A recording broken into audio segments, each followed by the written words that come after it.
Hey guys, welcome back to the channel. This is a story about what if Deku chose singing over Heroism Part 2. If you guys enjoy this what if and want to see Part 2, comment down below and let me know before I start. Please do support for more awesome content.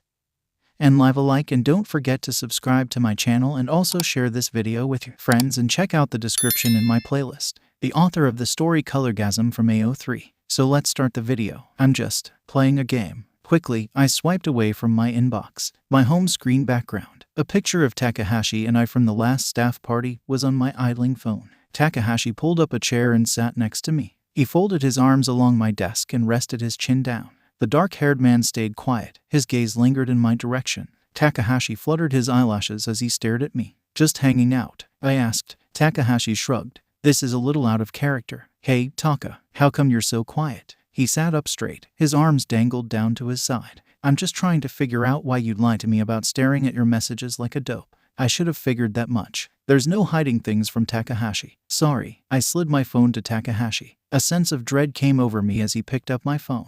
I already knew he wasn't going to have anything kind to say about what he was going to read over. His thumb swiped up as he read through my messages. He tilted his head to the side and furrowed his brows. His eyes narrowed the further down he went. He placed the phone down on the desk and crossed his arms. The look on his face was much softer. His once irritated expression shifted to something that looked like either concern or pity. "Maybe it's time to cut ties with him while you're ahead." Hearing Takahashi's words made me feel like I was drowning out in the open air. My chest felt heavy, and I had to remind myself to breathe. "So, even an optimist like you can give up just like that, eh? I'm giving you props for even trying to talk to him, but you've read his messages. He's too busy. Like, all the time. I know it sucks, but sometimes you have to cut your losses." Takahashi's expression grew more grave. "He barely talked to you during his intern stuff. Sure, fine, important, but it's been weeks since then. And he's barely replying to you. When was the last time he's held something remotely close to a conversation?" I stayed quiet. Takahashi saw my messages. He already knew the answer to his own question.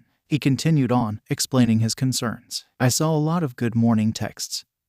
And how are yous coming from your end?" On his, no replies or short one-word answers followed by "Hey, can I talk to you laters?" He leaned forward and tilted his head. "I'm sure you can see the problem, right? Ever since the beginning, 3 months ago, Takahashi was always giving me a nudge, though sometimes it felt more like a push towards Hisashi. His words felt like running into a brick wall after all the effort and momentum he had put into everything. It was disheartening to be told to give up on everything, especially from Takahashi, who was a hopeless romantic type of person deep down. "I guess you have a point." Those words didn't sound right, but at the same time, Takahashi wasn't wrong or exaggerating. I haven't had a real conversation with Hisashi in nearly a month. Still, I couldn't shake the feeling that everything about this conversation was off. "Sorry, I just don't want to get your hopes up even more than I already have." Takahashi's voice sounded pained. Nobody likes giving bad news. But it was almost like he was swallowing his pride and forcing the words out. "No, I appreciate your honesty about the whole thing." I reminded myself that at the end of the day, harsh opinion aside, Takahashi was only looking out for me. If he thought it was a bad idea to hold on to that hope, then I should try to accept his opinions. Sometimes it was as if he knew me more than myself, after all. "So, you agree with me?" He leaned forward, raising an eyebrow. I hesitated before nodding. "Okay, then." Takahashi took hold of my phone. He tapped around and then handed it back to me. "Problem solved. Problem solved," I repeated. I examined my phone, trying to find what was different. My messages to Hisashi were missing, as were the pictures. In my contacts, his number was also gone. Takahashi had deleted everything. I scanned through my phone once more, double-checking that I didn't make a mistake somewhere. No, it was no mistake. Everything was gone. I opened my mouth, but no sound came out. The seriousness returned on Takahashi's face. "I know, it sucks right now. It's for your own good, I promise." His voice was sure and decisive. I closed my mouth. There wasn't any way to argue with him. What's done could not be undone. "Right," I said. The broken tone in my voice was noticeable to even me. The distressed look on Takahashi's face made it clear that he heard it too. He rose from his chair and moved it back in front of his desk. Takahashi placed both his hands firmly on my shoulders and gave me a small yet tight hug. I felt his cheek pressed against my forehead. Having him so close, I could smell the delicate cologne he wore just about every day. "I bet you're not too happy with me. I'm gonna give you some space for a bit." Takahashi released me and began making his way to the door. His footsteps stopped, and the automatic door sliding open sounded. As soon as it closed, I was finally able to breathe.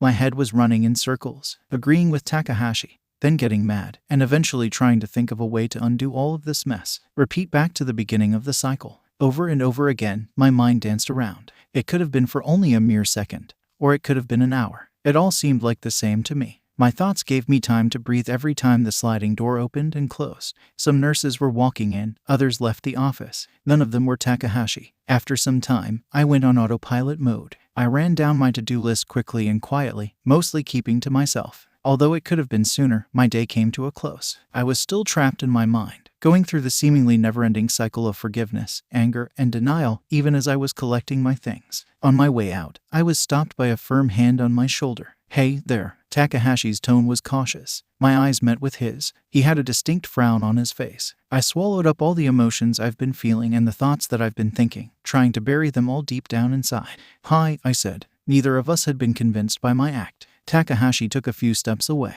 "I'm sorry about, well, everything," he said. I knew he was sorry. Takahashi's typically upbeat and confident demeanor was completely different.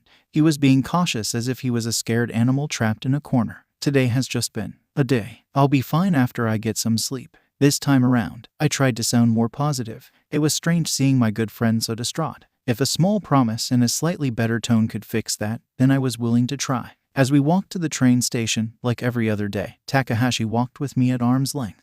The closer we got to the train station, the more Takahashi began walking with me at his usual distance. I said goodbye to Takahashi right before stepping on my train. Over the next few weeks, I found myself going through my cycle less and less. According to Takahashi, I seem more or less back to normal. Only on the outside. Only when I'm not home. Home is a different story. Home is where I could be myself. I keep my mind off things the same as I always do. Watching TV, listening to music, or taking a nap. In my room, I still had the record Hizashi gave me framed and on display. Takahashi had removed everything but that one thing. For a few days, I tried to decide if I hadn't bothered getting rid of it for sentimental reasons or if I just liked it. I spent far longer than I'd like to admit, standing around considering it. Summer was fast approaching. I've only ever worked one summer at the villain ward. This year would be my second. Last year kept me steady. There was always something to do. For some reason, it seemed there was a spike of villain activity during the summer and winter. If I had to guess, I think they try to take advantage of the crowded streets and the tourists traveling. My mind was legitimately off of the hero and all of the stress. I had something to look forward to. As much as Takahashi tries to convince me that the villains are not supposed to be interesting, I strongly disagreed. While, of course, I hope that the villainy will be kept to a minimum and no one will be harmed this summer, I was still excited to hear their stories, learn their background, try to figure out where things took a turn in their lives. My name was called behind me. I turned around and found one of the senior nurses, Mr. 𝗧𝗵𝗃, coming my way. I stopped and waited. He was a big guy all around, tall and barrel-chested, short light brown hair with a matching beard. He looked scary, but the man was a teddy bear at heart. "Do you mind assisting me with a villain?" Mr. 𝗧𝗵𝗃 asked. I had some free time and offered to help. "Thank you." He seemed grateful. His reaction alone was enough to make me wonder how bad his villain was acting up. As we walked to the patient's room, Mr. 𝗧𝗵𝗃 explained what was happening. The villain he was supposed to be treating right now was in a blind rage. We stood in front of the shatterproof windows. I took a moment to observe the man. Things were being thrown and flipped. Vulgarities and threats were being yelled. I swallowed hard. My heart was racing, and I could feel my hands trembling. "He sure is furious," I whispered. Mr. 𝗧𝗵𝗃 asked what I said. I shook my head. "Don't mind me." I slid my keycard in the slot. A red light above the handle blinked. Once, twice, 3 times, then a green light. I turned the handle and took one more deep breath before stepping in. The door closing behind me wasn't audible in the room. A metal tray flew my way, hitting against the wall. I threw my arms in front of my face, protecting me from any syringes that might be headed this way as well. "Hey, bitch, where the fuck am I?" he yelled. He still had one arm secured to his bed. His arm violently pulled in an attempt to break the cuffs. I opened my mouth, and a little tune came out. The heart rate monitor crashed up against my arm. I let out a yelp. "Focus, he can't hear you," I sang even louder. The song wasn't anything particular or special. Part of me was sure I might be making it up as I go. The man's breathing became shallow. He was gasping for air. I slowly approached him, my song unfaltering. "That's right, tucker yourself out." It was clear the villain was trying to stay active. His trembling hands reached for my throat but couldn't find the strength to grab me. As I sang, I picked up a chair tipped over on the floor and sat by his side. I watched his eyes grow heavy. The villain tried to speak between yawns. "You fucking..." My hand gripped onto the railing on the side as I watched the villain lose consciousness. I stayed with him for a moment longer. Once he seemed adequately sedated, I tightly secured his wrist bindings. "Oh, thank you. Thank you so much," Mr. 𝗧𝗵𝗃 cheered. He gripped onto my shoulder and lightly shook me, and I smiled. The much older nurse seemed awfully grateful. No need to thank me, it's my job after all. Regardless, Mr. Kato thanked me once again, now with nothing to do. And the excitement wearing off, I returned back to the nurse's office. I sat down at my desk and put in one of my wireless earbuds. I rested my cheek in my hand, obscuring my ear from any nurses walking by me with my fingers. I stared down at my clipboard. Music filled my head as I zoned out. I tapped my index finger against the wooden desk to the tempo of the beat. A small series of vibrations went off in my pocket. I sat up straight and reached for my phone in my pocket. "What do you want, Takahashi?" I mumbled. I looked at my phone screen. "Hey there." I didn't recognize the number attached to the text. "Wrong number, sorry," I replied. I placed my phone off to the side and tried to get back into the right mindset to zone out. Once again, my phone vibrated, ruining my trance-like state. I took a look. "Very funny, 𝗧𝗵𝗃𝗲. So how have you been?" My heart sunk as soon as I saw that nickname. I didn't know what to do. Respond or ignore. My mind jumped back and forth between the two. I placed the phone away and stared at it. "Please don't do this to me." My chair rocked slowly as I tapped my foot against the floor. Another vibration went off. I told myself not to look at it. Regardless, my hand acted on its own and reached out. As much as I didn't want to, I ended up reading his next text. "I guess you're busy. That's okay, I'll catch you later." When's later? Frustration boiled up inside of me. Even though my head was screaming to delete the message, I sent it anyway. My heart was beating slow and loud. I squeezed my phone until my knuckles were white while I waited. A new message appeared on my screen. "That's up to you. Whenever you want. Later today, tomorrow, this weekend. You know, just when you're free." Hisashi's lighthearted tone seemed so apparent in his text. Another message came through. "I still owe you that do-over. I was wondering when you had free time." I hated everything about this. I hated how it seemed like Hisashi wanted me to work around his schedule. I hated how I still wanted to see him even after all of this. I decided to take him up on his offer. However, my reply was something he couldn't possibly agree to, though. "Okay, how about today after you're done at school?" This was going to throw Hisashi for a loop. He liked to prepare for things, but I didn't want to give him that chance. "Sure thing." That wasn't the response I expected from Hisashi. He sent me another text with an address. Time could not have passed any slower. I kept this meeting with Hisashi to myself. It was already obvious where Takahashi stood on this topic, so I thought there was no reason to involve him. I didn't want him to try to convince me not to go. For once, I had to make this decision on my own. I had to go. There were things I need to say to Hisashi. My head went over everything over and over. I wanted to tell Hisashi everything. How he made me feel, both before and after I decided to cut him from my life. I wanted to end this by asking him to never talk to me again. That was best for both of us, I was sure of it. Am I just overreacting? The more I thought about it, it became evident that I couldn't decide. After work, I made an excuse to leave alone, instead of going to the train station with Takahashi. As far as my friend knew, I was going to pick up some extra hours at the 𝗎𝗪. He didn't question my excuse and went home on his own. I quickly changed and made my way to the address Hisashi gave me. I came face to face with a little sushi bar, tucked away in a small corner of a quiet little town. The windows were dark, and I couldn't see inside. I stepped inside the small building and looked inside. By now, I knew Hisashi would be hiding out somewhere near the back. It didn't take long to find him sitting down in his hero costume. As I approached his table, I questioned why I agreed to come here. Hey, 𝗧𝗵𝗃𝗲. It's been forever." I wanted to ask him whose fault was that, but I held my tongue. I took a seat across the table from Hisashi, with my hands folded on my lap. He was leaning on the table, relaxed as always. However, his eyes, slightly obscured by the orange glasses, seemed heavy and tired. He reached off to the side, next to his seat, and pulled out a flower. "This is for you." Inside, I was ordering myself not to take it. I reminded myself that I was supposed to be telling Hisashi that I didn't think we should talk anymore. My hands reacted, and I took the flower. I looked at its delicate petals as I lightly gripped onto its stem with several fingers. "It's Hisashi, My voice faded. "I've missed talking to you." Hisashi had a smile on his face. After everything, at the end of the day, those feelings were mutual. I placed the flower down and held my head in my hands. My eyes were low, fixated to the table under me. "I can't do it. Why do you have to make this so hard?" "I'm sorry." Hisashi's tone shifted. It was soft and sweet, now it was laced with concern.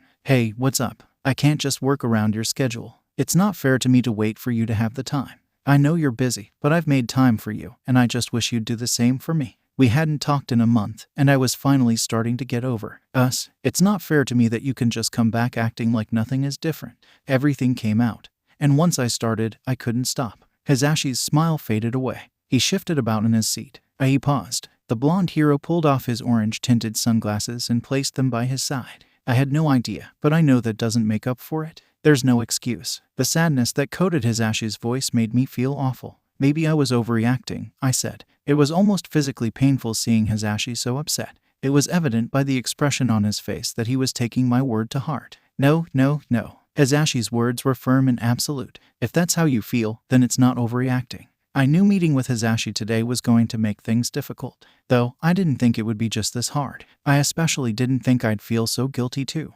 Hisashi's reaction was almost frustrating. When I imagined how this conversation would go, I expected him to be mad, not complacent and understanding. I found myself getting angry about this whole talk only because it seemed like someone had to be. You can't be serious. I leaned forward and looked at him. How come you aren't defending yourself? Don't you have a reason for blowing me off this past month?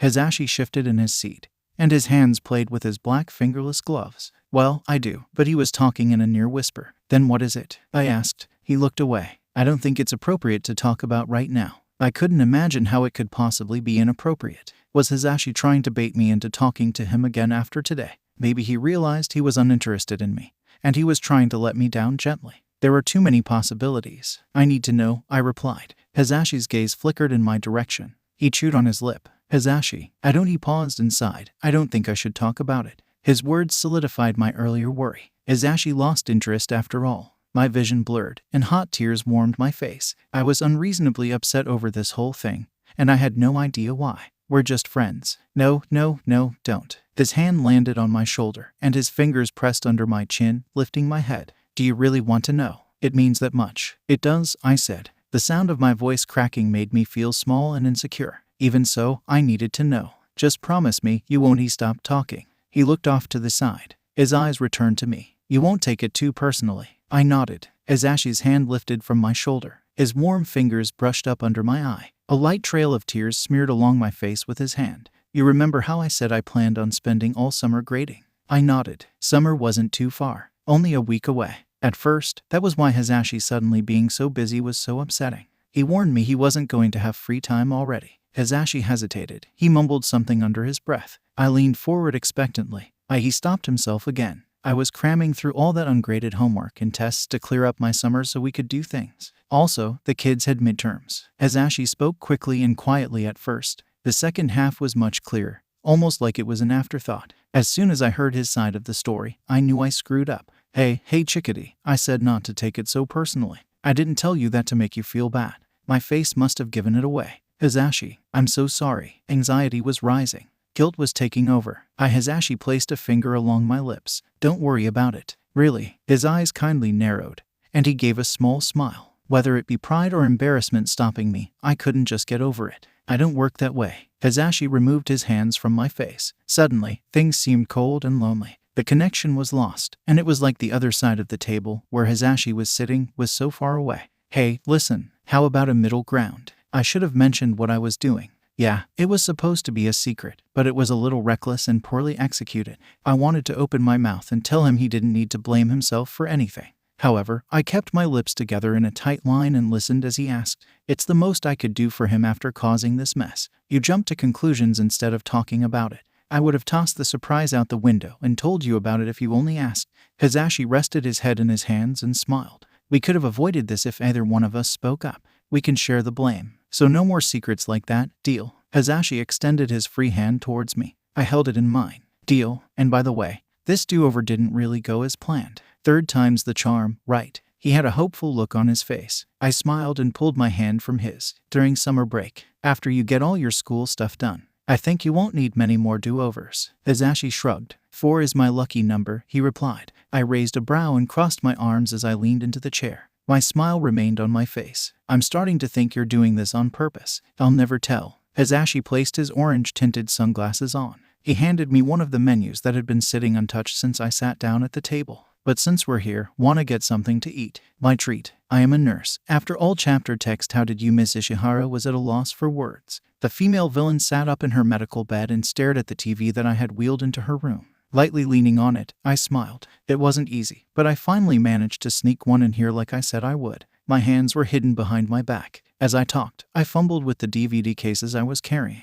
I took a step forward and revealed the objects I was hiding. And it's not all. Her eyes lit up instantly. Tomorrow is your last day here, so I figured I should hold my end of the deal. Crying filled the room as I took Miss Ishihara's temperature. A woman on TV was crying in a muscular man's arms. Miss Ishihara wiped away a tear, her attention completely fixated to the drama playing. She was completely distracted. I went down my usual checklist: temperature, blood pressure, medications. Miss Ishihara didn't notice anything and followed my instructions without paying any attention. "I'll leave this with you. Give me a buzz if you need the DVDs switched out," I said. Miss Ishihara nodded before quickly returning to the TV. "Oh, Megumi, no. Don't take him back again. Think about the kids." Miss Ishihara was fully absorbed in her show. I giggled under my breath as I closed the door behind me. Takahashi stepped in my way, and we stared at each other, face to face. I pat the top of his head with a smile. "Need something off the top shelf? You're not that much taller than me." He batted away my hand from his dark hair. "You know, you can get in a lot of trouble doing things like that." It was apparent he was looking past me and into Miss Ishihara's room. I shrugged it off. "Oh, don't be like that. Miss Ishihara is going to be hauled off tomorrow evening. After that, 30 years of prison time. We might as well give her one last bit of happiness, right?" "I disagree," Takahashi replied. His pastel gaze shifted back to me. "But more so, I just don't want to see you getting in trouble for breaking the rules." I placed my hand on his shoulder. Admittedly, sneaking a TV into a patient's room is a bit much compared to my usual stealing snacks and books. "It's okay. I don't mind taking a scolding for this one.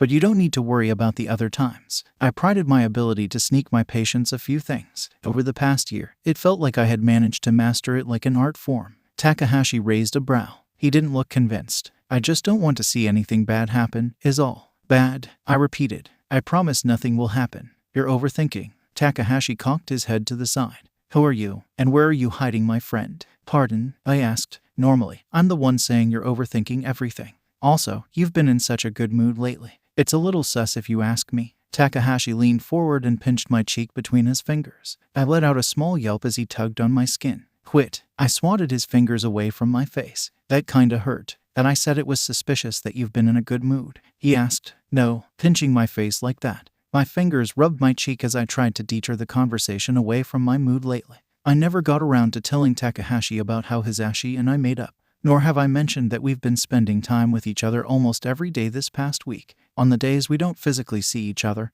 we've been video chatting. Part of me always stopped myself from bringing it up. Takahashi was still a little sour about Hizashi vanishing on me. Takahashi took a few steps towards the nurse's office. I followed suit. "So, do you have any plans for tonight?" "Hizashi has been quiet today. He probably has a lot of school work to dig through." "TV," I replied. "You're such a shut-in." I crossed my arms and gave Takahashi a glare in response. He smiled at me. "What? It's true. I just like being indoors is all." The door slid open. I kept my arms crossed, this time to protect my bare arms from the cold air in the office. "There's a lot of fun places indoors." Takahashi spun around and held his arms out. His normally mischievous smile widened with excitement. "We should go to a dance club one of these days. 2 words, glitter everywhere. On you, right?" The thought of spending the next year occasionally finding glitter in my hair and all over my things made a chill run down my spine. Takahashi chuckled. Something about it sounded menacing. His face lightened up. "We'll see." Takahashi's words didn't make me feel any better. Tonight's dinner consisted of canned spaghetti fresh from the microwave and a soda. I poked at the slightly waterlogged noodles with a fork while I waited for it to cool down a bit. I heard my phone ring. Hizashi's calling. I raised a brow as I looked at my phone. Weird. The first thing I heard as soon as I answered my phone was Hizashi clearing his throat, followed by music playing in the background. "Hey," he sounded off, a little slurred. "Are you okay?" I asked. He cleared his throat again. "Oh, yeah, I'm fine." Hizashi didn't sound fine. "Is that so?" My nurse's senses were tingling. His breathing was a little heavier than usual, and it sounded like he was trying to hide a slightly nasally tone in his voice. "Absolutely." The music in the background cut off abruptly. His line went silent. Odd, I think he muted himself. "Hey, Hizashi, wanna know my opinion?" I silently waited for Hizashi to speak. He returned to the sound of him faintly clearing his throat yet again. "And what's that, chickadee?" I caught Hizashi's voice crack ever so slightly. I leaned forward and rested my head on my knees. "He can't be serious." In an overly pleasant tone in my voice, I continued, "That you should be honest because I know you're lying." There was an abrupt moment of silence. Hizashi spoke up. "Okay, you win. I may have a slight cold. Have you been drinking water?" Hizashi hesitated to answer. "Sleep." More hesitation. I furrowed my brows. "Have you been treating any of your symptoms?" Hizashi paused. A nervous chuckle rang out from the phone's speakers. I rubbed my face, mildly frustrated. "How about I come over and get you on the right track?" "Now?" Hizashi stumbled over his words a bit. 𝗳𝗫𝗃𝗃, starting a coughing fit. With an extra stern voice, I called Hisashi's full name, just so he knew how much trouble he was in. Hisashi went quiet before giving me his address. "Thank you." My tone was sweet. Before he said any more, I hung up and jumped to my feet. In a bathroom drawer, I had a small first aid kit stored. I was going to need it. Something told me Hisashi didn't have anything for his cold. Taking the train at night made my nerves skyrocket. I often tried to avoid going anywhere this late at night. If I had to go anywhere, I usually asked Takahashi to come along. He wasn't the most intimidating guy, but it made me feel safer to have someone else with me. Asking Takahashi to ride the train with me was out of the question. The train ride was eerily quiet. Few people were riding, and they all kept to themselves. Every time the train stopped, I'd look over from the window and watch people leave and enter the train. My stop arrived. The brisk air bit at my face as soon as I stepped out of the train. I shoved my hands in my pockets and kept my head down as I walked. Every so often, I'd pull my phone out and stare at its blue glow. As I walked, I couldn't shake the feeling that something was following me. I used my phone's camera to slyly take a peek behind me. No one. Hisashi's house looked small from the outside. It was tightly jammed between two similar-looking homes. I walked up the steps to the front door and knocked. My heart rattled in my chest as I waited. I wonder what his house looks like inside. Slow footsteps sounded from the other side of the door. Coughing soon followed. At least I probably got the right house. The door slowly swung open. Hisashi poked his head out. His hair was undone in a mess, flush-faced and puffy-eyed. He definitely looked much sicker than he sounded over the phone. No wonder he didn't video chat. "You poor thing." The tone in my voice was soft. I reached out and placed the back of my hand on Hisashi's forehead, my fingers just under his jawline. My fingers felt wet from sweat. The first aid kit in my purse had a thermometer, but it was apparent by touch that he had a fever. He pulled his head back into the house and coughed. The door opened wider. "Come on in." I stepped into Hisashi's front door and looked around the house. His house was neat, aside from a pile of tissues by the couch. It appeared that Hisashi stuck to an earthier color palette, using mostly light brown, beige, and dark yellow. Most of the furniture was wooden, which added to the feel. I led Hisashi towards the couch. It seemed that was where he had decided to nest anyway. At first, Hisashi tried fighting me when I suggested he lay down for a bit. He gave up shortly after I placed my hands on his shoulders and pushed my weight onto him. Weakened from sickness, I effortlessly overpowered him. A blanket hung over the couch. I pulled it over Hisashi. Hisashi's eyes looked tired. He glanced over to the trail of tissue paper scattered along the floor. "Sorry for the mess." "Oh no, you're all right. I don't mind." I sat down on the floor beside Hisashi. I pulled the little first aid kit from my purse and placed it on my lap. I pulled out a thermometer and leaned towards Hisashi. "Open." He did as I said. I held the thermometer in place as I waited. I knew when I touched Hisashi's skin that he had a fever. However, I wanted to know just how high his temperature was. A small beep went off, and I took a look as I let out a hum. I can't tell if that's a good noise of a bad one. Hisashi cleared his throat. "A good one," I said. "Congrats, you have a fever. It's not dangerously high, so I'd say it's best to let it happen and do its thing." I gave Hisashi a few medications to treat his symptoms. It was clear his throat was bothering him. He also mentioned having a headache. After I gave Hisashi his medical cocktail, we sat down in silence for a while. He was coughing and clearing his throat a lot. Knowing him, he'd try to talk. I thought talking might be a bit too much, so I wanted to keep it to a minimum. A TV was mounted against the wall ahead of me. I flipped it on and searched for something to keep Hisashi occupied. I stopped and put on a movie. Hisashi stayed lying down. I sat down on the floor with my back pressed against the couch. One of his arms dangled down to the ground, and I readjusted his arm so it hung over my shoulder. I held onto his hand. My thumb lightly traced circles along the back of his hand. The movie was starting off slow. I leaned back and gave Hisashi a smile. His already reddened face flushed. "Hey, have you eaten anything?" The hero gave me a wide-eyed look as if he was going to be in trouble if he said he hadn't. I giggled at his reaction. "I'll go make you something then." Hisashi's kitchen was immaculate, almost as if it was completely unused. With how busy Hisashi was, I was sure he didn't use it very often, if at all. However, I wasn't entirely sure. It seemed to be well stocked. I leaned against a counter and looked at my phone. My finger lightly swiped as I looked at various recipes for beginners. I stopped at a chicken noodle soup recipe. Sounds easy enough. While I knew following the recipe was one monster I had to overcome, as it turns out, trying to find the ingredients laying around Hisashi's kitchen was just as tricky. I read over the ingredients and looked up at the pile on the counter. My gaze returned to my phone as I double, triple, and then quadruple checked that I had everything I needed. Looks good so far. I followed the recipe as precisely as possible. I didn't add or remove anything, scared that changing one thing would ruin the whole thing. The movie was nearly halfway done by the time I was done cooking. I made Hizashi a bowl and a smaller bowl for myself. Hizashi forced himself to sit up, and I sat down next to him. I didn't know you can cook, Hizashi said. I held my breath as I watched him swallow the soup. Anxiously, I waited for him to comment on my food. It's good. Relieved, I finally allowed myself to breathe. I averted my eyes from the hero. Something told me I shouldn't tell Hizashi that I don't cook anything unless it can be made in a microwave. Really, I haven't used a stovetop in well over a year. I let out a nervous giggle. Yeah, totally, thank you. After eating, I collected Hizashi's things and offered to clean up. The look on Hizashi's face screamed that he wanted to help, but both he and I knew that I wouldn't allow it. Resting was his top priority right now. The movie was still playing very loudly in the kitchen. Although I missed a lot of it because I was busy cooking and cleaning, I was still able to keep up with the plot. I returned with a glass of water in hand. The hero was back to lying down. Hizashi looked like he was moments away from falling asleep. I sat down on the floor with the cup by my side. I rested my arm by Hizashi and rested my head down. With my free hand, I brushed away long strands of blonde hair that had stuck to his dampened face. For one reason or another, I stayed by Hizashi's side, my thumb lightly rubbing the back of his hand. A bit of me stayed in case Hizashi's fever worsened. Another part stayed because it didn't feel safe to take the train back this late at night. I sat next to Hizashi, long after he had fallen asleep. He looked so different. I was sure it was because he was sick, but Hizashi looked exhausted. Even so, I couldn't shake the feeling that he always looked like this when he was sleeping. The thought was a little worrisome. Eyes grew heavy. Head became foggy. A yawn shortly followed. I found myself nuzzling into a pillow. My tired eyes opened, and I stared at the wall ahead of me. Something was off. It then hit me like a train. The walls were colored differently from my room. Immediately, my body jerked, and I sat up. I was in a rather large bed with dark-colored sheets. Sunlight was peeking out from an open window. Where am I? I took a look at the decor. It seemed different, yet familiar. I then remembered that I had come to Hizashi's house. This was his room. I pulled the heavy blanket off of me and forced myself out of bed.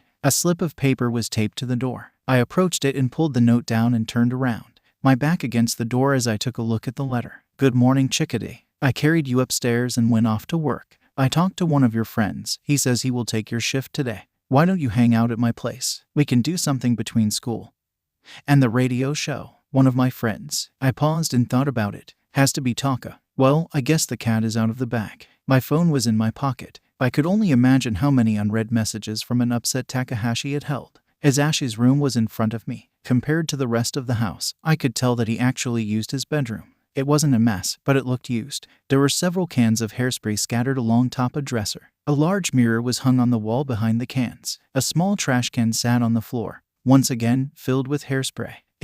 I never thought about it before, but Hizashi must go through a lot of hairspray. The closet door was left wide open. From where I was standing, several leather jackets were hung up. Against the door, there was a display with multiple identical orange sunglasses propped up. It was awkward being left alone in a house that wasn't mine. Hizashi suggested that I stay and wait for him to come home. I had no idea what to do. I stood up straight and turned to the door. The doorknob turned, and it swung open. The narrow stairwell was decorated with various things, everything from old school photos to public appearances. I stopped every few steps and looked at them. Awa, look at Aizawa, I cooed. Aizawa seemed just as serious and gloomy as he does now. The exact opposite could be said about Hizashi. He had a wide and carefree smile on his face in every picture. Oh, he used to have short hair. I looked at a magazine cover hung up. It looked like a happy middle ground between his hero costume and what he wears on his downtime. Hizashi's hair was down. He wasn't wearing any glasses. He probably had contacts in or was going blind for the photo shoot. Hizashi was wearing a leather jacket and tight jeans. The print by his photo read "Rockin' It with Present Mike." The hallway suddenly felt much warmer. My chest was heavy. I must be catching Hizashi's cold. I wasn't sure who I was trying to fool. Certainly not me. The stairs weren't very long, but it took me much longer to reach the bottom than it should have.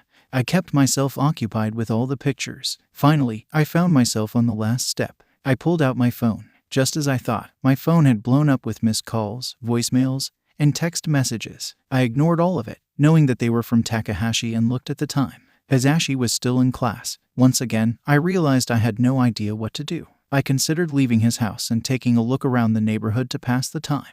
At the same time, I wondered if it was rude to skim through more photos. In the end, I decided to sit down and sort through all my text messages. My inbox was all over the place. I could almost see the shift in emotions Takahashi was going through at the time.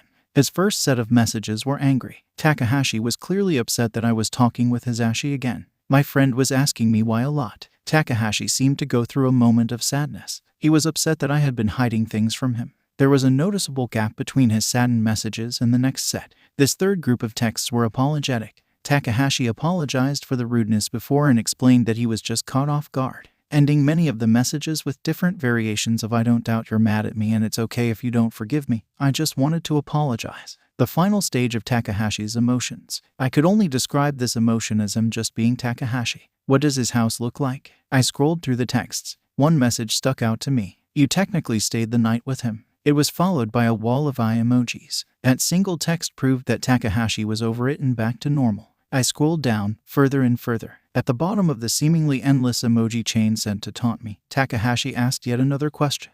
"You're gonna share the details, right?" I rolled my eyes and replied, "There's nothing to share." A response came back my way immediately, like Takahashi was waiting for me. "Oh, really? Really?" I replied. Since I had Takahashi's attention, I decided to ask him about my predicament.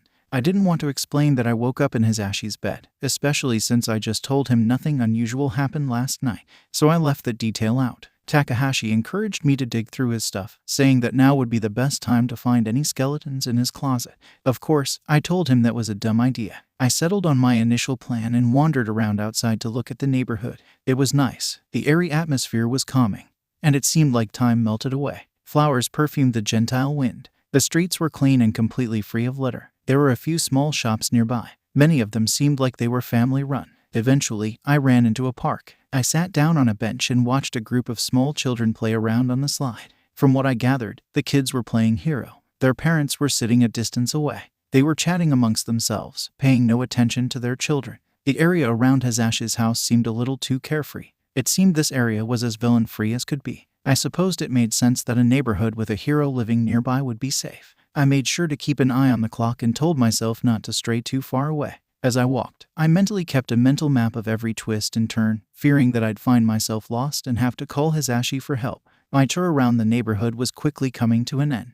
I followed the trail of landmarks, left at the flower shop, down 2 blocks from the park, right at the statue. I opened the door and peeked my head inside, wishing that I could have locked Hisashi's front door. Quickly, I slid inside and closed the door behind me. I held my hands behind my back and looked at the things hanging on his wall. Hisashi had collage framed. Judging by the handwriting, they were notes from kids. In the center was a picture of Hisashi in his hero costume. He was surrounded by kids no more than 5 years old. He was holding on to one that seemed a bit shorter than all the other kids. It took a while to decipher all the little letters. From what I gathered, Hisashi did some sort of charity work. The notes were from kids thanking him, some saying they wanted to be just like him when they grow up. That's so cute. A pair of arms wrapped around my shoulders, and I stiffened up. I held my breath. Good afternoon, chickadee. Time to make our summer plans chapter text. I nearly jumped out of my skin. Hisashi immediately let go of me. Sorry, did I scare you? I could tell that he was only trying to sound concerned. It was apparent that he was trying to hide a slight laugh.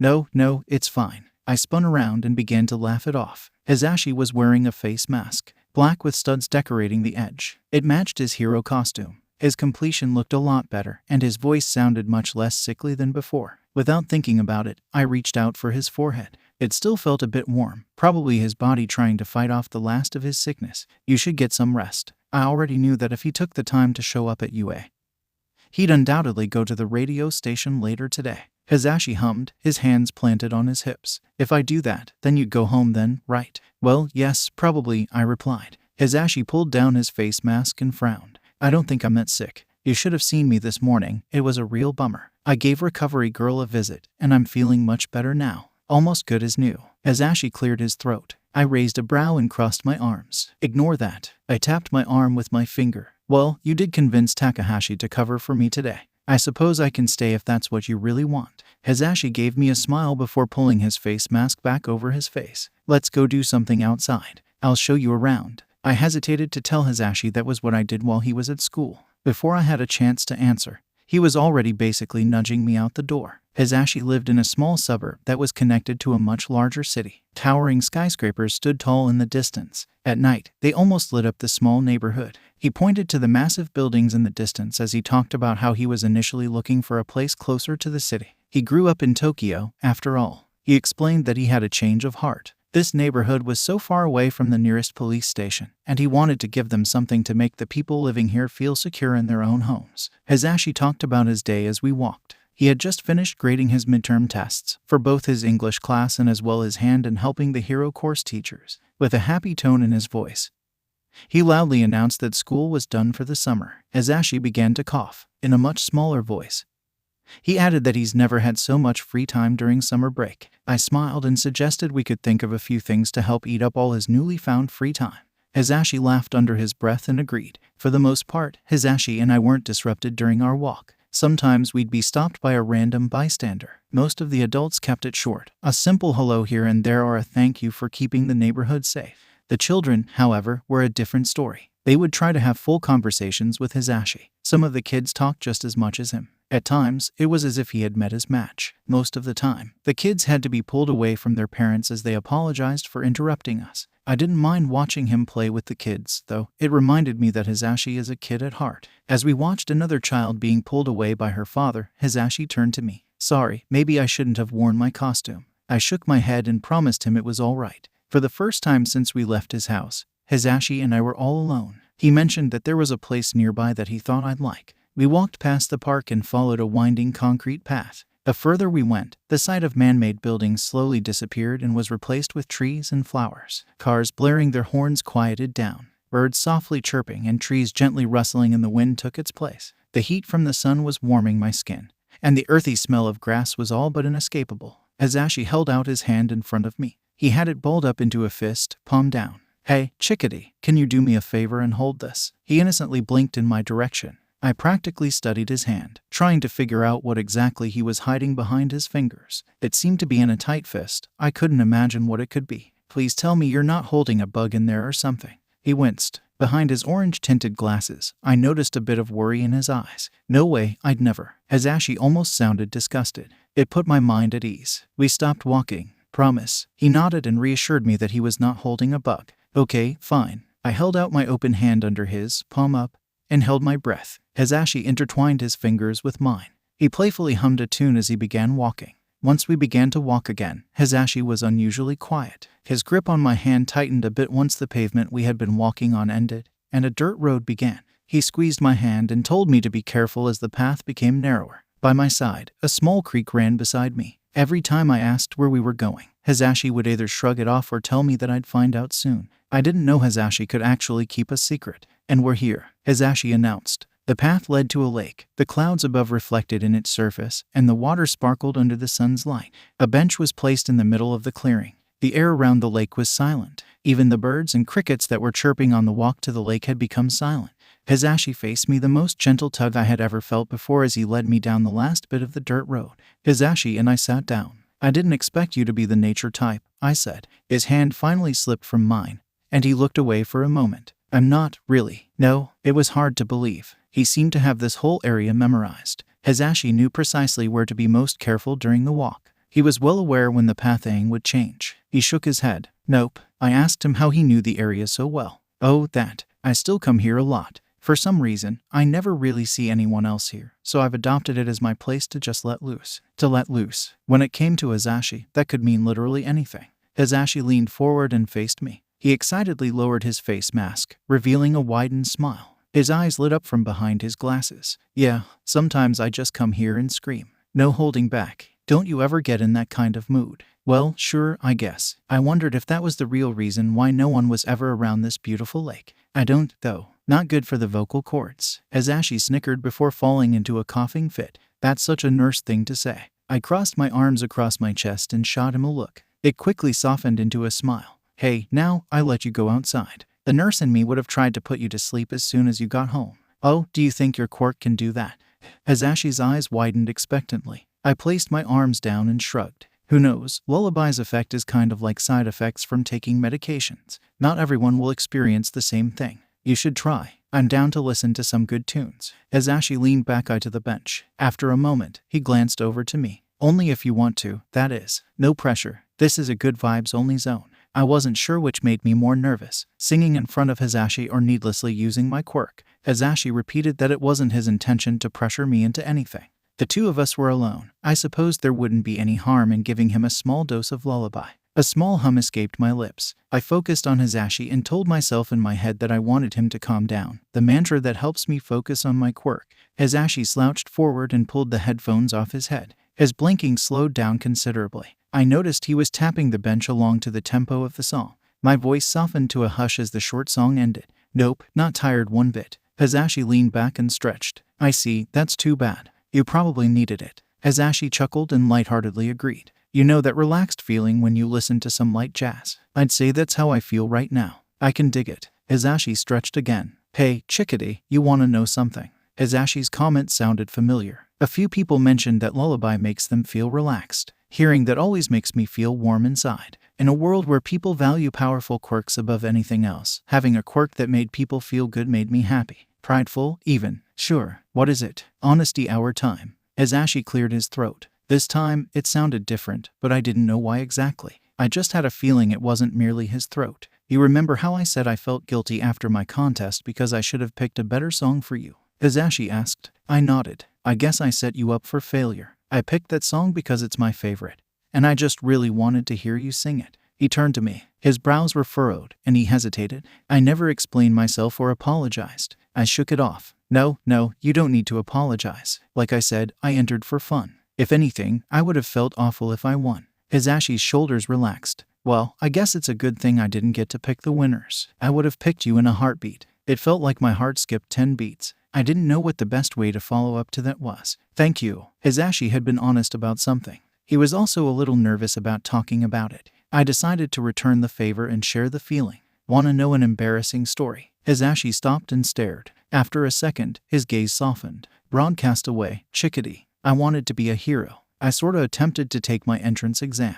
Hisashi's eyes lit up the moment I started talking. Something about the warm and inviting look on his face made me keep talking. I got nervous, took one step past the gates, and then immediately turned around. Hung out all by myself for a while. Then I told my parents weeks later that I didn't pass the exam. Hisashi looked solemn. A thoughtful expression crossed his face. A hero with your quirk. Hisashi spoke in a quieted tone, almost a near whisper. He hummed. His face lit up, and he beamed. Tranquil voice. Wah. I was absolutely confused. Your hero name. He cleared his throat and corrected himself. Could have been hero name, that is. I see, you came up with that fast. I hesitated. I wouldn't have been a good hero, though. What could my quirk do? It can't necessarily be used offensively. Hisashi hummed. Defensively, though, for sure. You could have calmed down villains and make them easier to capture. I couldn't decide if Hisashi was trying to be sweet or if he actually felt that her lullaby could have had a practical use. It affects everyone in hearing range, though. Hisashi shook his head. It's not a problem. He tapped on the contraption around his neck. Sound goes out in every direction.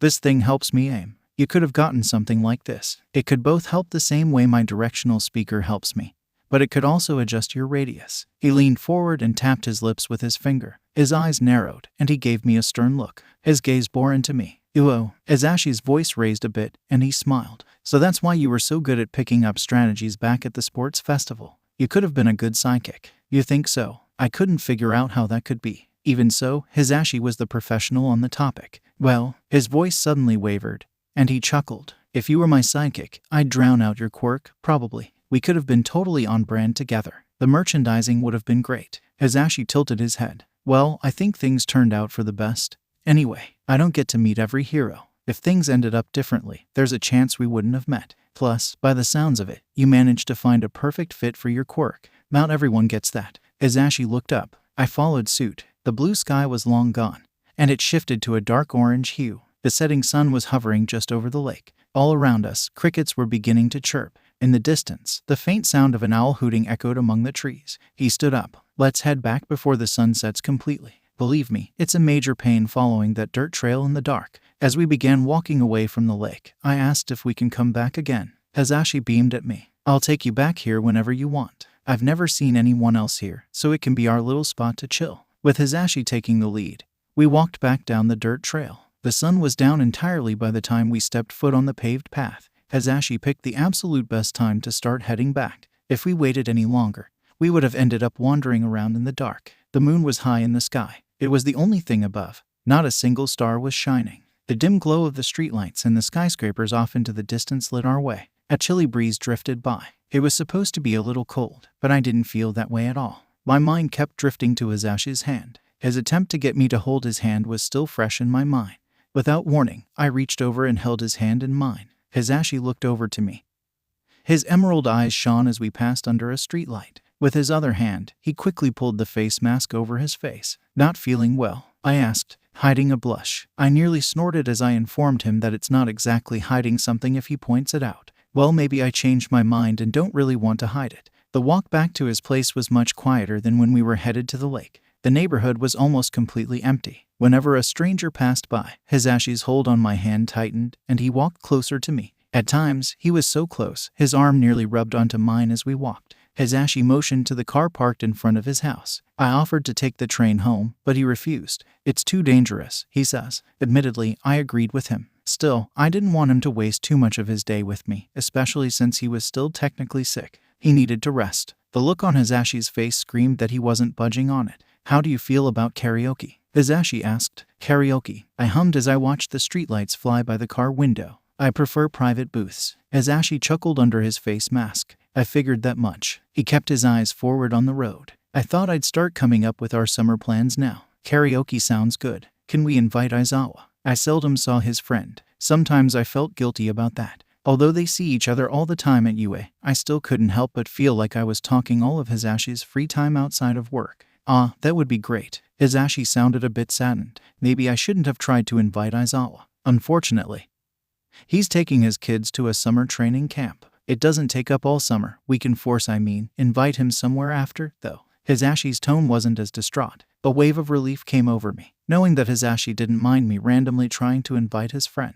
You know what he might agree to. Hisashi's voice perked up and he was completely back to normal. We can take him to a cat cafe. Aizawa would love that. I had no idea he liked cats. It made sense, though. Aizawa, in some ways, reminded me of a cat. I don't know about that, though. Hisashi looked at me with a confused expression on his face. I might end up buying a cat if we go. I'll buy you all the cats in the cafe. The scariest thing about Hisashi's comment was that I wasn't sure if he was being serious or not. I emphasized that I'd get one cat at most. Nope, all of them. Hisashi and I changed conversation topics quickly. We soon began to discuss his radio show. He wanted to know if I had any song requests. I threw a few songs I've recently dubbed my music drugs, and have been listening to at least once or twice a day. At least, Hisashi told me he'd keep them in mind and try to play them throughout his show. There are only a few days a week that I can tune into his radio show. Unbeknownst to Hisashi, I put it on right before I go to bed and listen while I try to get some sleep. Hisashi pulled up in front of my house. We sat in his car for a few minutes. Well, I'll see you again sometime really soon. All right, chickadee. I nodded. Yeah, I'll see you soon. I have never been so thankful to see a face mask covering someone's mouth. If not for that, I would have attempted to lean forward and kiss him. Hisashi was still sick, though. I told myself that there was plenty of time to find that perfect moment for a first kiss during his summer break. We said our goodnights and I left his car. He stayed in front of my house until I unlocked the front door and waved goodbye. Making the perfect moment chapter text, Takahashi had his hands gripped onto the sides of my head, his fingers firmly pressing into my skin. His face only mere inches away from mine, with the tips of our noses practically touching. Kiss. He looked at me directly in my eyes. He seemed determined, like he had a mission he was hell-bent on completing. 2 months ago, you were telling me to cut my losses. What's with the sudden 180? I stared Takahashi down. His fingers pressed onto my head even more. I changed my mind. In the corner of my eyes, I noticed a toothy grin on his face. You should really consider kissing him, you know. I know. But Takahashi immediately cut me off as he shushed me. Kiss, he repeated. His voice was just as firm as his hold on my face. I opened my mouth to speak. He shushed me yet again, and I closed my mouth without saying anything. Kiss him. I tugged my head back and away from Takahashi's grip. Now freed, I looked him in the face with a frown. I wasn't going to kiss Hisashi. He was sick. Takahashi pointed at me with a serious look on his face. His lips pressed into a line, and his brows knitted together. Next time, it better happen. Remember, if you two are gonna act like kids about it, I'll lock you two in a closet together. I'm not acting like a kid. I'm just picking the perfect moment. I rolled my chair to face my desk to prevent Takahashi from grabbing onto my head again. What perfect moment? Takahashi yelled so loud people glanced into the office as they passed by. I slouched into my chair, trying to make myself as small as possible. Are you waiting for the stars to align just right or what? I tried to argue that he had the wrong idea, but he wasn't listening. How about this? Rather than waiting for that perfect moment, you just go for it and make it perfect. Well, sure, I guess. As usual, Takahashi had a point. He smirked, clearly happy with my quiet compliance. He sat down on the edge of my desk. So, do you have any plans for your next date? Whenever Hizashi and I made plans, we've simply called it hanging out. Hearing Takahashi refer to this as a date made me feel a bit uneasy. Karaoke. That's too cute. Takahashi cooed. He placed his hands over his heart and batted his eyes. That sounds so perfect for someone like you. I smiled and informed Takahashi that it was all Hizashi's idea. He snickered under his breath. Yeah, I figured that much. You'd never volunteer to do something like that on your own. I frowned at him before swiveling my chair around, so he was staring at the back of my chair. Oh, come now, don't be like that. Things on my desk were getting moved around. The ceramic coffee cup slid further back, and a stack of papers was straightened and placed closer to my side. Curious, I took a peek at what Takahashi could possibly be up to. He was lying down on my desk, resting on his side. I tried to stifle a giggle, but it was no use. Want me to draw you like one of my French girls? Takahashi shook his head with a smile that straddled the line between disappointment and pity. He rolled over onto his back. He stared at the ceiling. His heels lightly tapped the side of my desk as his legs dangled. So, what's your game plan? Game plan? It took me a moment to realize he meant when Hizashi and I hang out next. I'm supposed to have a plan. I just kind of figured I'd show up. Are you going to one of those karaoke places with the private booths, or are you going to a bar that just so happens to have a karaoke corner? He glanced over to me. Scratch that, I didn't need to ask. You're going to a private booth. I turned my chair around to face Takahashi. My arms rested against the wooden desk as I stared down at the fully grown, adult man lying on my desk. He gave me a wide grin. I bet that'll be super romantic for two music buffs like you guys. Imagine it. It'll be just you, him, some music, and the security guy watching through the camera in the corner. Very romantic. His face lit up, and I could immediately tell Takahashi had a thought. I braced myself for the worst. Do you think he's popular enough to have paparazzi watching him? I don't know, I answered. I've seen Hizashi out and about over the past 4 months with varying degrees of popularity. Sometimes, people crowd around him and eat up his time. Other times, he was no more in the center of attention than any other person. Hizashi tried to not wear his costume while we hung out to decrease the attention he drew and make our time together a little more personal. Careful then, security guy might end up leaking your makeout session for some cash. He had a mischievous smile on his face. That could make you a celebrity for a little while. Wouldn't that be exciting? I buried my head in my arms. Did you have to take it that far? Now I won't be able to ignore the camera. Takahashi snickered before half-heartedly apologizing. Daisuke Takahashi. We both froze as soon as we heard the senior nurse. She sounded exhausted behind her harsh, scolding tone. Professionalism, please. Off the desk. Takahashi rolled his eyes before speaking in a sweet voice. Yes, ma'am. Sorry, ma'am. He got off my desk and sat down in his chair. And you, don't encourage him to do things like that. It looks just as bad on you as it does him. I spun my chair around to face the senior nurse. Her thin arms were folded across her chest,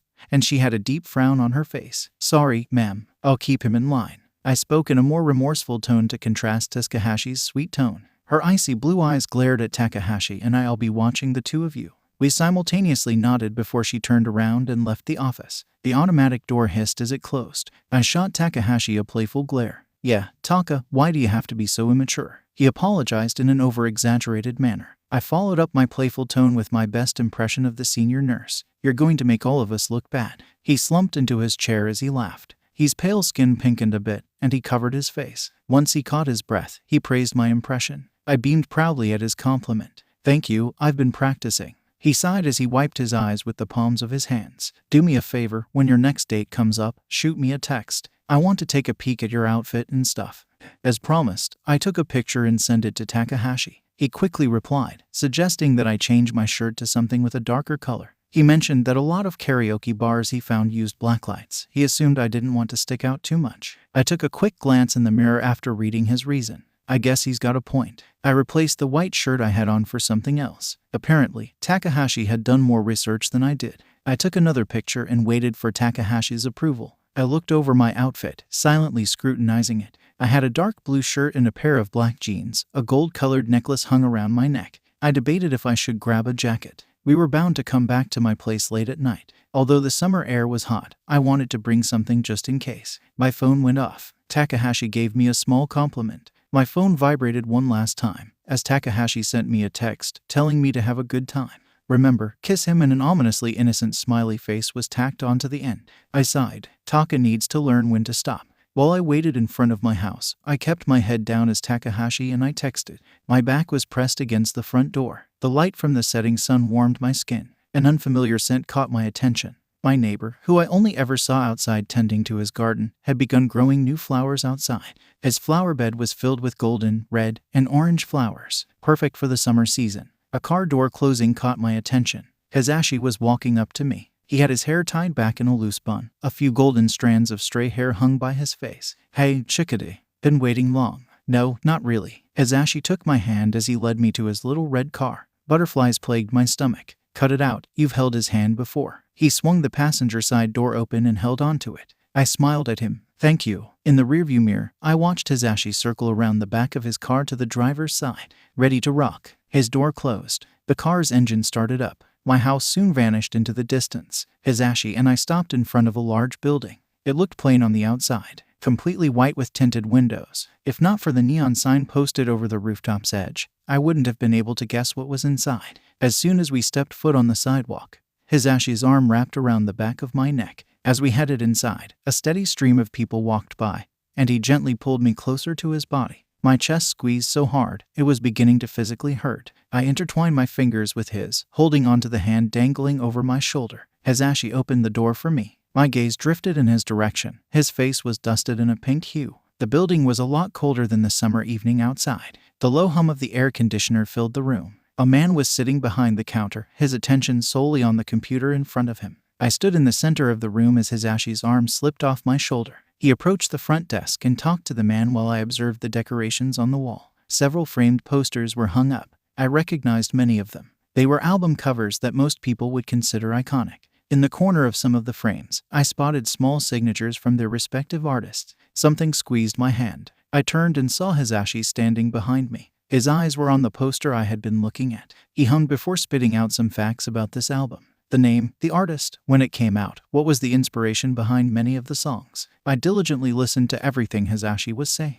His face reddened. "Sorry, I was rambling." He held up a key with a number attached to it. I got our room. Hizashi led me down a long and narrow hallway. The walls were plain with not a single thing decorating them. We passed by doors with little windows on them, giving a small glimpse into each room. The rooms appeared to be identical. For the most part, many of them were empty. Every so often, we'd pass by a miniature window with a couple inside. More often than not, there were small groups of 4 or more. Our room was at the end of the hallway. Hizashi placed the key in the lock and turned. He swung the door open and flipped on a light. "Why don't you make yourself at home while I go grab some stuff at the bar upstairs? Do you want a drink?" Hizashi began to list off a few options, everything from alcohol to sodas to teas. I told him my preference. He nodded and closed the door behind him, leaving me in the room alone. A large, flat-screen TV was mounted on the wall. A large white couch that glowed under the black lights sat across from it, and between the two stood a small table. A set of microphones sat on top. The walls were decorated with neon paint that glowed under the lights. I sat down on the couch and started at the psychedelic green, pink, and blue colors splattered all around the room in organized chaos. I spotted a red flashing light in the corner of the room, the security camera. For a moment, I was reminded of Takahashi and our conversation not too long ago. Hizashi came back with several things in his arms and carefully placed everything on the table. He joined me on the couch, sitting close to me. He leaned forward and grabbed the drink I had asked for in one hand. In the other, he held a beer. We let the menu music play as we talked. Hizashi complimented my necklace. His fingers lingered near my collarbone, and he leaned forward. Having Hizashi so close to me made my face heat up. I thanked him as I looked away. Hizashi chuckled as he sat up straight. Hizashi took the controller, and we skimmed through the songs. I stopped Hizashi as soon as he hovered over a song that caught my attention. "How high are your high notes?" The song was a pop song with lots of high notes and plenty of octaves. Hizashi looked at the song title. "I get paid to scream at villains." He chuckled. "I think I can do this one. No problem." I reminded him that there was a difference between pitch and volume, partially to playfully poke at him, but also partly to remind him that he's in a small room with me and I didn't want a front row show of his quirk. I sat back with my drink in my hands. A smile on my face formed as the music began to play. Hizashi's voice cracked slightly as the notes got higher and higher. After a while, Hizashi replaced the high notes by volume. Thankfully, Hizashi can be loud without using his quirk. It was now my turn, and Hizashi was looking for a song for me. It was only fair. He smiled mischievously and spoke in a playfully mocking tone as he swapped from the song list to a genre list. "How loud can you go?" I can only imagine what Hizashi was going to pick for me. He began to laugh, almost menacingly. "Hope you like heavy metal." He handed the microphone to me, a sly look in his eyes. "After the song I picked out for Hisashi, I deserved this." He certainly knew how to make us even. To say I struggled was an overstatement, but I tried the best I could do. I slouched into the couch as soon as it ended. Hisashi clapped. His face oozed pure happiness. My throat hurt, but seeing Hisashi so happy made it a little bit better. "I honestly picked it as a joke. I didn't think you'd go through with it. Maybe I should give you a new nickname."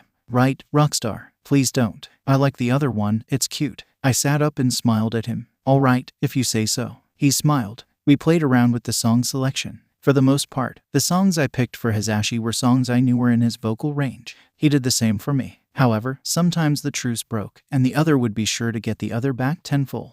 Whenever it was time for yet another ceasefire, we'd make it up with a duet. Hisashi picked one last song for me. I noticed him slumping into the couch near the end of the song. As soon as it stopped, I turned to face him, my hands covering my mouth. "So sorry. Did I accidentally use my quirk?" "Sorry, that sometimes happens when I get too into singing." He waved it off. "No, it's not that. I just find you very relaxing to be around." I knew I had to be blushing. Hisashi could make it happen without trying. Thankfully, I'm sure the lighting made it hard to tell, though. The flashing red light stuck out to me like a giant neon sign. It was hard keeping Takahashi's advice in mind.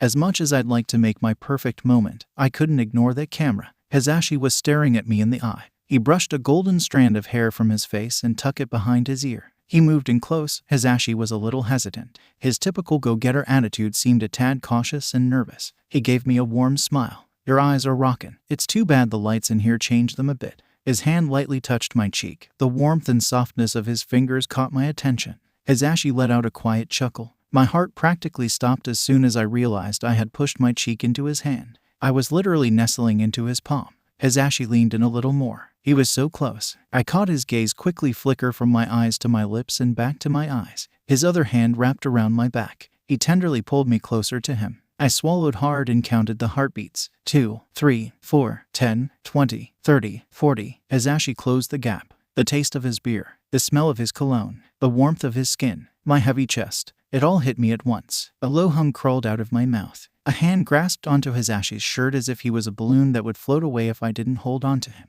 Hisashi, in turn, wrapped his arms tightly around me. I wanted to push myself in, to deepen the kiss. I wanted to go all in and create my perfect moment.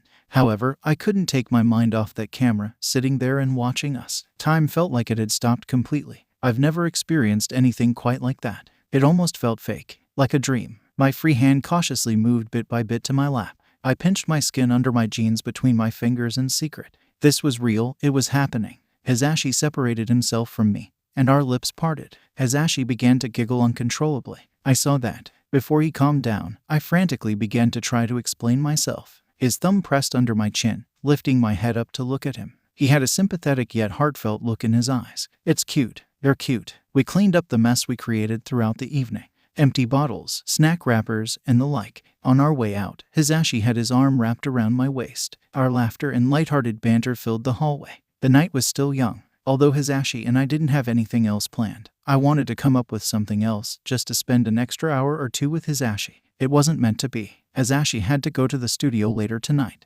Besides, I had work in the morning. I kept myself quiet and rode home with him. He stopped in front of my house. "Good night, 𝗧𝗵𝗃𝗲." He had a smile on his face, but the tone of his voice sounded forlorn. He seemed a bit dejected. I leaned in close and kissed his cheek. "I'll text you later." His mood seemed to instantly improve. "I'll be waiting." I left his car and waved goodbye from my front door. Before the door had a chance to close behind me, I already had my phone pulled out. My back pressed against the wall as the phone rang. "Hello." Takahashi sounded tired. I did it. I tried to cover my excitement, but it was no use. My voice was unapologetically excited. Takahashi didn't say anything. A muffled yawn rang out from the other end of the line.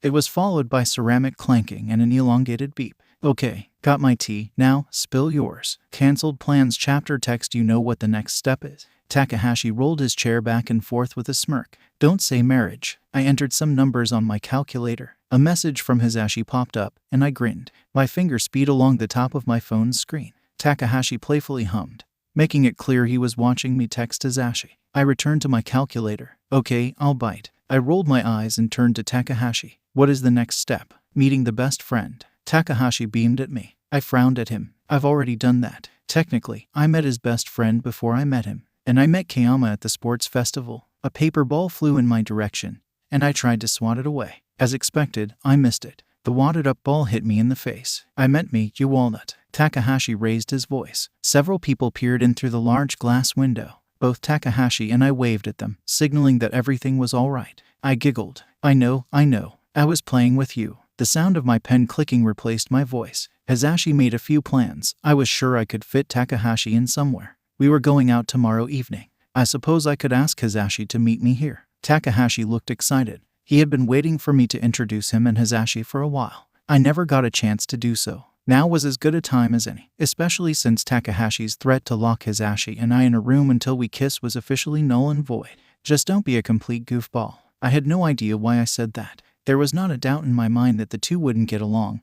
They were both loud, talkative extroverts. Takahashi held up his hand as if taking an oath. I promise I will be on my best behavior and not embarrass you. I smiled at Takahashi, proud he's taking meeting Hizashi so seriously. He lowered his hand and smirked. In a low tone, he continued. Too much. I sighed and rested my head in my hand. Really, Taka, I deserve some bragging rights. Takahashi stretched before hugging his knees to his chest. Who told you to enter that contest? He leaned forward and rested his head on his knees. I stayed quiet and rolled my eyes in response. Who pressured you into calling him back? Who asked him out on a date for you? Who? I cut Takahashi off there. I've heard enough. Okay, I get it. Please don't mention that you were the one who asked Hizashi out, though. At this point, Takahashi really did deserve to brag a little. However, that was one detail Hizashi didn't need to know. It's a deal. Don't worry, I'll talk you up. Let Hero Boy know how special you are and how lucky he is to have you. His smirk grew to a toothy grin. Over the past few years, I've learned to not trust that smile. I prayed that I won't end up regretting anything.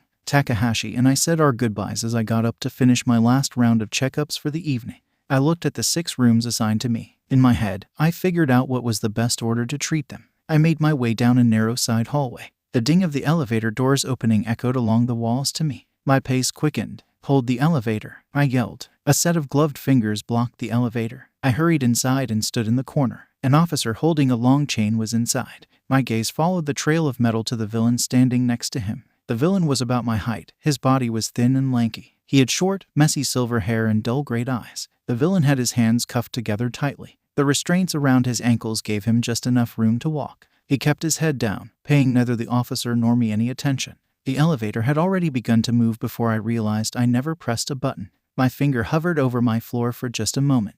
It was lit. This villain was getting dropped off at the C block. That meant 2 things. 1, he was bound to be my patient. 2, he had some particular reason to be separated from the rest of the hospital. My eyes hovered back to the villain. He appeared to look weak and malnourished. I thought of reasons why he was going to C block. In the end, I decided that it had to be because of anxiety. Maybe the other blocks have too many medical staff wandering around. The door slid open. I allowed the officer to leave first with the villain. As they passed by me, the silver-haired man kept his head down. What is his story? I exited the elevator behind the 2 men and stood in front of the door to my first C-block patient.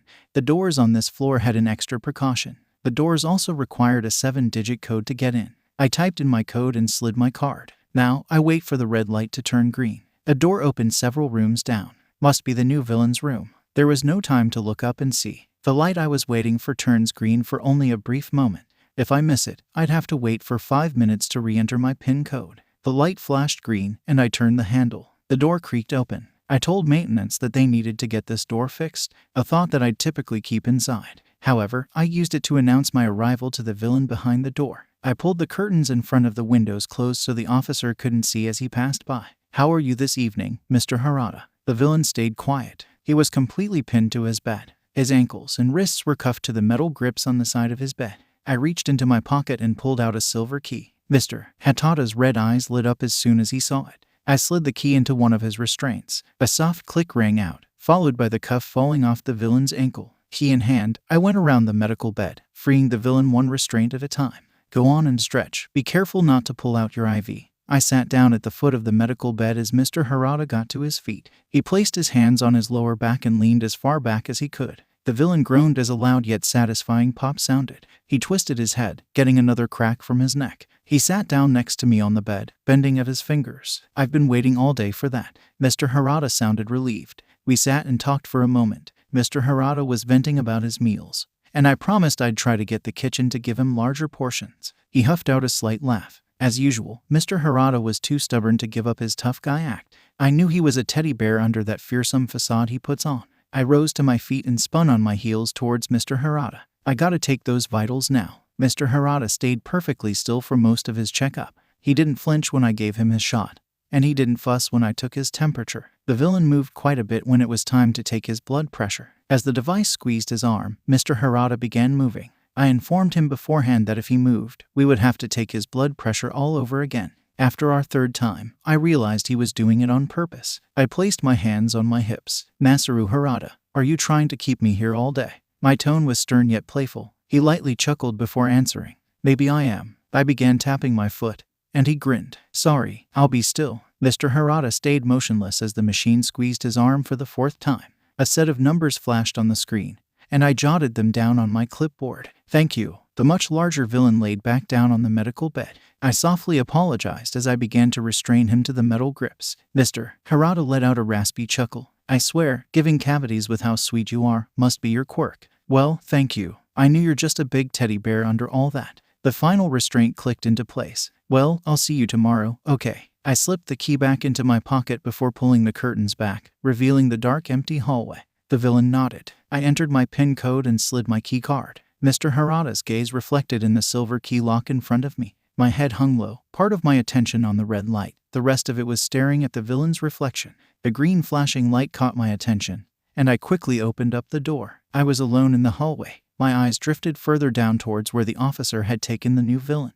I smiled and waved to Mr. Harada as I passed by the large glass window. He gave me a nod. I stopped in front of the large window and looked at the villain inside. He kept his head down low. It was impossible to see his face. His arms were cuffed to the bed. His ankles were still bound together. This floor was considered mine. No one was ever assigned to the C block, other than me. This villain undoubtedly had to be my new patient. I slid my keycard into the lock and entered my PIN code. As I waited for the light, my gaze darted to the villain through the window. Hello, I'm coming in. I stood in front of the door, taking no more than 3 steps into his room. I introduced myself at a distance. He didn't move or acknowledge me. I took cautious steps forward and stopped by the villain's side. What is your name? I asked. Silence. I pulled up a chair and sat next to him. We both sat in the room in uncomfortable silence. After several minutes passed, I decided he was either not a talker or he was still in shock. The chair's wheels gliding along the linoleum floor as I pushed the chair back into its place broke the silence. Well, I have a feeling I'm going to be your nurse, so I wanted to introduce myself. The villain didn't say a word as I walked back over to the door. I watched him through the lock's reflection. No movement. It's like he's dead inside. Strange new patient aside, everything else was routine. All of my other visits went smoothly, as expected. The ones who valued treats and snacks got fed, and the ones that craved attention got talked to. Everything was perfectly normal. I still get to meet Hero Boy today. Takahashi was just as energetic as usual. He was walking at a much quicker pace than me. I rolled my eyes. Yes, Taka. And please don't call him that in front of his face. Takahashi ignored my request and changed the subject. What time? I want to make sure I have enough time to brag. He had a wide smile on his face. I shook my head and giggled. I'm a few hours. He should be here by the time you're done with your first round. The door to the nurse's station slid open. Takahashi and I walked side by side, talking like a pair of teenage girls. I placed my bag on my desk. Takahashi sat on his. Please don't take up too much of Hizashi's time. Since school is out, he's been out on patrol while I'm here. As soon as I'm off, we're gonna head out. After all that, he's got to head to the radio station. Takahashi sighed. Isn't summer break meant to be break? He just likes to stay busy. I think he'd die from boredom if he didn't. I looked over the papers on my desk as Takahashi rambled in the background.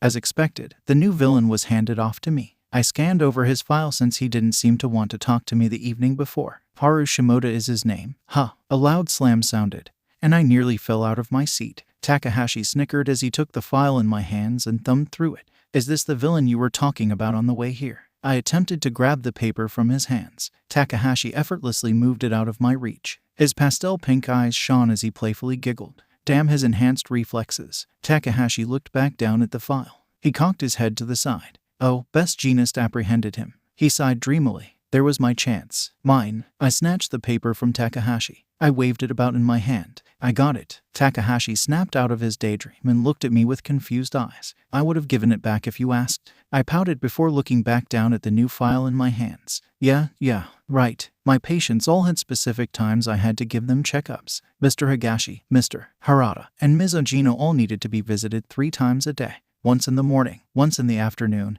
and at some point in between at my convenience. Ms. Mura has a scheduled visit in the morning. Mr. Kishi needs me to stop by twice a day, both whenever I can. Now, I have Mr. Shimoda. His file says to only visit him in the afternoon. By the sounds of it, Mr. Shimoda will be my last checkup of the day until my patient rotation is disrupted. I ran through all my morning checkups, including Mr. Kishi. In between visits, I checked my phone for Hizashi. He hadn't replied to my messages yet. After last time, I learned not to worry about him not responding. He's doing his best. Is he here yet? Takahashi had my arm in his hands and shook it. Not yet. He'll get here when he gets here. Takahashi tried to urge me to text him. I refused and told him that Hisashi promised he'd come by. Takahashi sulked a bit. All right, if you say so. A few hours passed, and I decided it was time to visit my mid-shift patients. Just like after my first round, I checked for a text from Hisashi. Nothing. I was beginning to wonder if he got held up while on patrol. No, he'd give me a warning, wouldn't he? My shift was close to ending, and I haven't heard from Hisashi all day. I told myself that I wouldn't bother him with messages, but I caved. Takahashi hovered over my shoulder as I sent Hisashi a message. Hey there. We waited for a few minutes. No reply. I looked up at Takahashi over my phone. I think we're gonna have to do a rain check. He might be a bit busy today. Takahashi groaned, and I apologized. I got up from my desk. I need to run to 𝗵𝗃𝗃 for my last 2. Takahashi shuddered. That creepy floor. I hate going up there. He leaned back in his chair. Come back soon. We can walk to the train station since Hero Boy is a no-show. He's still got a bit more time. But if he doesn't show up, that'll be nice. I tried to stay positive, but even I wasn't sure. We had plans to do something later, and I wasn't sure if that was still happening or if Hisashi was going to cancel on me. The walk to 𝗵𝗃𝗃 was always lonely. Nobody but me ever went to this half of the villain ward. My footsteps echoed as I walked down the hallway, and a ghostly cold chilled the floor. As I walked by, I waved at Mr. Harada. He looked over to me from his medical bed. I stopped in front of Mr. Shimoda's room. From the door, I could see him hunched forward on his medical bed. It was as if he hadn't moved one bit since I made my attempt to introduce myself. The green light blinked in my peripherals. I turned my attention to the doorknob and let myself in. Mr. Shimoda, I'm here for a checkup. The villain didn't move. I pulled up a chair and sat down at his side. He kept his head down. I could almost see his face behind his silver hair. His chest was slowly moving with his breathing.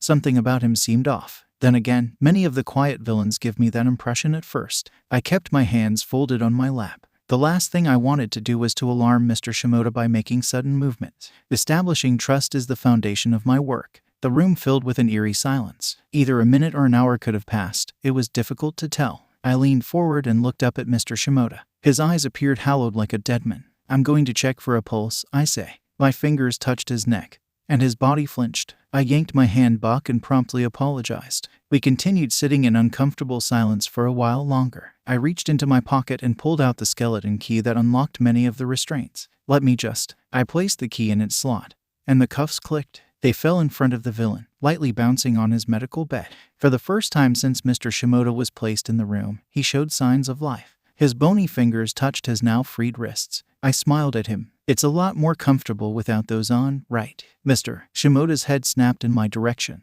Before I knew it, like a snake striking at its prey, his hand was curled around my throat. A stinging sensation hit me before I realized what was happening. Warm droplets rolled down my throat. My fingers trembled as I tried to pull the villain's fingers off of me. I opened my mouth to calm him down. Nothing came out as a sudden realization hit me. I can't breathe. My vision blurred, and my face felt like it was on fire. I made a futile attempt to grab the buzzer dangling from the medical bed. It was just out of my reach. I sat utterly motionless, trying to savor the air in my lungs. The room became dark and hazy. The distinct scent of iron invaded my senses, regardless of everything going on. Only one phrase echoed in my head. I can't breathe. Reckless acts have consequences. Chapter text. Searing pain and stinging crawled along my body. Quiet sniffling soon followed. Crying. Who is crying? My eyelids were heavy. With pure determination, I forced them to open just a crack. Why is it so hard just to open my eyes? A dark figure was looming above me, the source of the soft crying that had woken me up. The bright lights behind them made it hard to see. My eyelashes in the way made it even more difficult. It took a moment for my eyes to adjust. Taka. I opened my mouth to speak. Quit crying. Taka, it feels like I got hit by a bus, but I'm fine. The words wouldn't come out. My throat and chest burned. Takahashi uttered my name softly. You woke me up. Just like before, pain replaced my words. Wasn't I at work? What's going on? What happened to the villain I was assigned? A warm set of fingers touched my hand.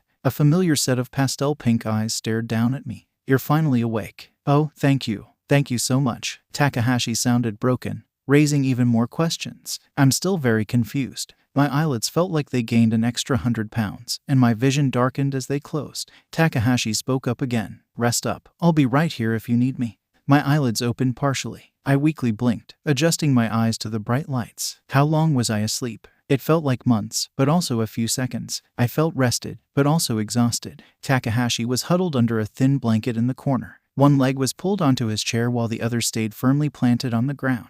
Taka. My words lumped up in my throat. 𝗧𝗵𝗃. After a few more futile attempts to call for my friend, I stopped and waited. He began to stir. Blanket wrapped around his shoulders, he walked up to my side. You're awake again. He pointed to his nose and smiled weakly. Hungry. His voice sounded more uncertain than anything. His smile faded. He pulled his chair to my side and sat down. Hero Boy has been visiting too. He's also been calling a lot. Considering how busy he's been lately, I'm happy he still makes the time to check up on you. He paused and hummed in thought. Oh, one of his colleagues even showed up with him. Recovery girl, I think that was her name. She's such a sweet little old lady. His eyes darted from me and down to the ground. He looked back over to me. Hey, Takahashi's voice wavered. He's hiding something. He ran his fingers through his short, dark hair. Takahashi sighed softly. He's definitely hiding something. I tried to move. My back was aching. Do you want to sit up? Finally, Takahashi and I were on the same page about something. He circled behind the bed. The familiar clicks of the bed unlocking and relocking into place as the bed sat up at a slight incline.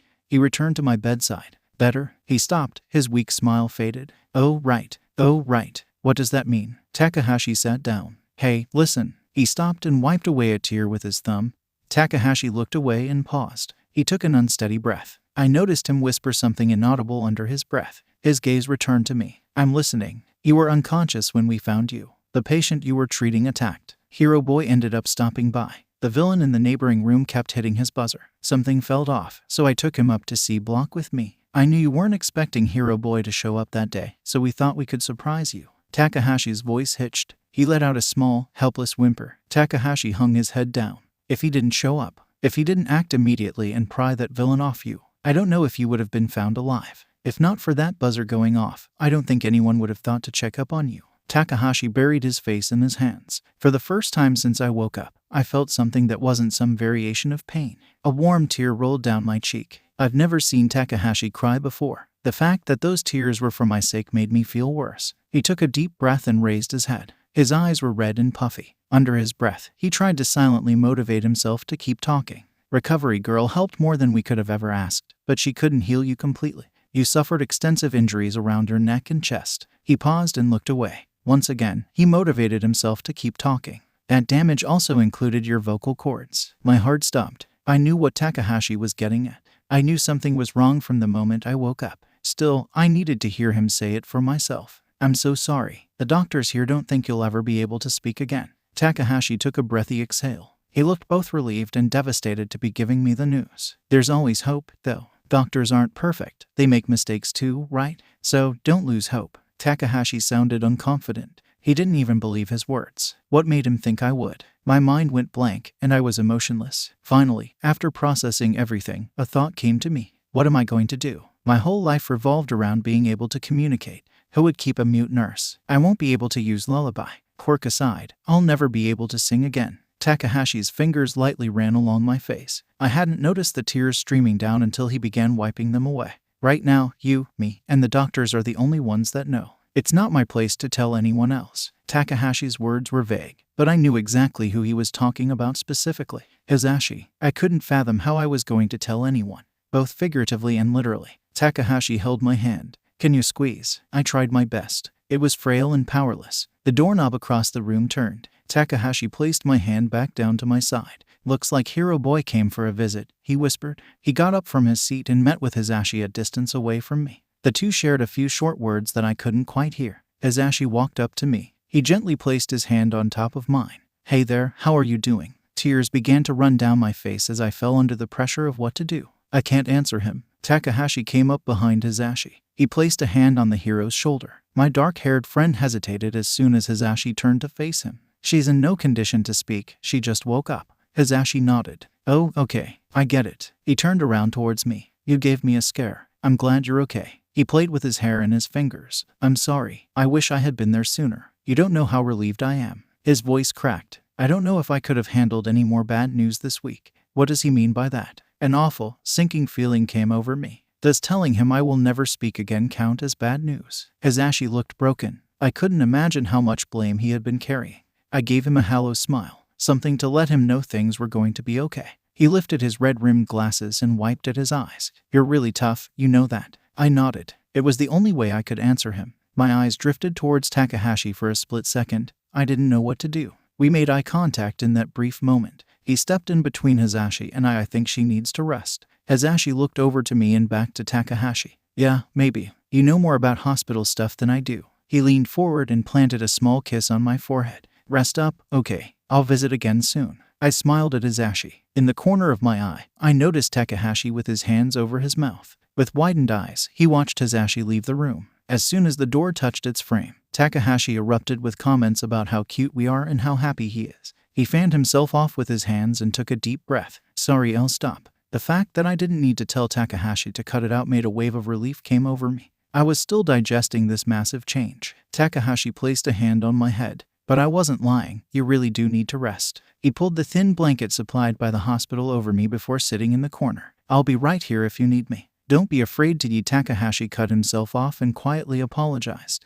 It looks like I won't be the only one who needs to adjust. Takahashi stayed by my side through the late night to the afternoon. Throughout the day, Hizashi would call for an update. It made me feel awful whenever he called while I was awake. Takahashi had taken it upon himself to lie and say I'm sleeping, out of fear that Hizashi would want to speak with me over the phone. Doctors came and went, each of them confirming that the damage was permanent. Some of the sterner doctors even went as far as to inform me that I'm lucky to be alive, because I didn't know that, apparently. So, what are you going to do? You can't hide your condition from Hero Boy forever. Takahashi rested his head on his knees. How am I supposed to tell him? I shrugged. Takahashi hummed as tapped his lips and thought. Wait just 1 second, I'll be right back. He turned around and left the small hospital room. For the first time since when I woke up, I was left alone. It was just me, my thoughts, and my worries. Do I still have a job? If I don't, what am I going to do? How am I going to afford to live? And what about Hizashi? Things were going so well. I was taken out of my mind and brought back to the real world. My hands were shaking and my breaths were short. What am I going to do? The door swung open. Takahashi came back, a plastic bag in his hand and a donut in his other. I bought you this. He placed the bag on my lap. He sat down, bought me a donut. I opened the plastic bag and peered inside. A whiteboard. I placed the board on my lap and fumbled with the marker in my fingers. This was going to be the first thought I expressed since waking up. The marker squeaked lightly as it glided along the smooth surface. I turned the whiteboard to face Takahashi. Where's my donut? Takahashi grinned. Not with that feeding tube in your nose. Get out of bed first. I ran my fingers over the board and wiped away my previous question. The marker squeaked, and I turned the board. Deal. Takahashi tilted his head. He opened his mouth to talk, but the sound of the door opening interrupted him. Knock, knock, Hizashi announced. He stood behind the door. I hope I'm not interrupting anything. My heart jumped, and I hid behind my whiteboard. Nah, I was just leaving. My bed at home has been calling me for days now. Takahashi glanced over his shoulder in my direction. I'll see you later, okay. It was now or never. Hizashi sat down at my side. He looked exhausted. I began to wonder if he was catching another cold. He looked at the whiteboard in my hands. What's that? Were you two playing tic-tac-toe? I anxiously ground my teeth. How do I word this? Hizashi and I were the only ones in the room. I didn't have Takahashi around to help me. Before I knew it, tears were rolling down my face. I squeezed the whiteboard in my trembling arms. Hizashi was visually baffled and concerned. He placed a gentle hand on my back. Hey, chickadee, what's wrong? Are you feeling okay? His concern made me feel awful. I needed to say something. I can't, though. I pulled the whiteboard away from my chest and looked down. Tears fell onto the surface. What was supposed to I say? I can't talk. I'm broken. My body froze. I was at a complete loss. All I knew was Hizashi was upset, and I wanted to make things better. I began to write. It took all of my strength to turn the board to face Hizashi. I'm still working on being okay. Hizashi's eyes widened. For the first time since I've ever known Hizashi, he was utterly speechless. Oh, I turned the board around and quickly cleaned it. I gave Hizashi a smile as I showed him my whiteboard. Please don't get quiet on me. Hizashi took a breath. Right, you're right. His words sounded forced. So, how are you feeling? He placed his hand on mine. I used my whiteboard to explain how I felt fine. At first, I was in a lot of pain, exhausted too. After a long night's sleep, everything seemed to have vanished. Oh, well, that's great to hear. Hizashi's voice quivered a bit at that last bit. This was just as awkward for me as it was for him. As Hizashi spoke, I kept my head down, writing away on my whiteboard. I turned it around, revealing a small thank you for asking Recovery Girl to stop by. His face lit up as soon as he read my little note. Yeah, there's no one else I'd trust more to get you back up and running than Recovery Girl. I owe her a lot. Initial awkwardness aside, Hizashi has an air about him that made me feel better. After a few days, we soon began joking as if nothing had changed. The anxiety caused by having Hizashi wait while I write a response out for him eased. Writing instead of speaking in conversations became much more natural as time went on. Thanks to Hizashi's colleague, I was admitted out of the hospital much sooner than expected. However, I found myself with more free time than I thought I would have during the summer. My accident was going under investigation, and I was suspended until it was over. With no work to go to, I found myself staying home all day. I scaled my whiteboard down to a pen and small notepad, something a little less strange and more portable to carry around. Slowly, things were beginning to feel normal. I lived alone, so my vocal cords didn't stop me from living a typical life. I placed my basket of clean laundry on the couch and turned on the TV for background noise. A press conference was being held. I kept my head down as I folded. A name jerked my attention to the TV. Aizawa. Much to my surprise, a neatly groomed Aizawa was on my screen. I set aside my laundry and sat down. What's going on? While I was in the hospital, villains attacked those poor kids yet again. I suddenly remembered something Hizashi said when I first regained consciousness at the hospital. I don't know if I could have handled any more bad news. Was he talking about this? After the initial shock, whenever Hizashi came to visit me, he seemed so bubbly and positive. I had no idea he had been going through so much. I couldn't take my eyes off the press conference. Aizawa and 2 other people were publicly apologizing for the attack and failing to keep the children safe. I wondered how many kids had gotten hurt. The whole situation was just awful. The questions the reporters were asking sounded loaded. I knew Aizawa wasn't a bad man. I'm sure the 2 by his side weren't also. As the conference went on, it appeared more like an interrogation. The feed cut out. Wait, what happened? As I reached for my remote to try another channel, a new broadcast began. Several city blocks were destroyed. Dilapidated buildings were crumbling to the ground. In the center of the chaos stood 2 figures. I held my breath as I watched. Is that All Might? Why does he look like that? The conference was cut for the conclusion of a fight. Judging by the destruction around them, whoever the other figure was must be just as strong as All Might. But that's not possible, right? My phone rang, and I jumped. Hizashi wanted to video chat. I answered as I kept my eyes on the TV, waiting to see what's coming next. Watching the broadcast, Hizashi asked. I nodded. Look here. I did as I was asked and looked at my phone.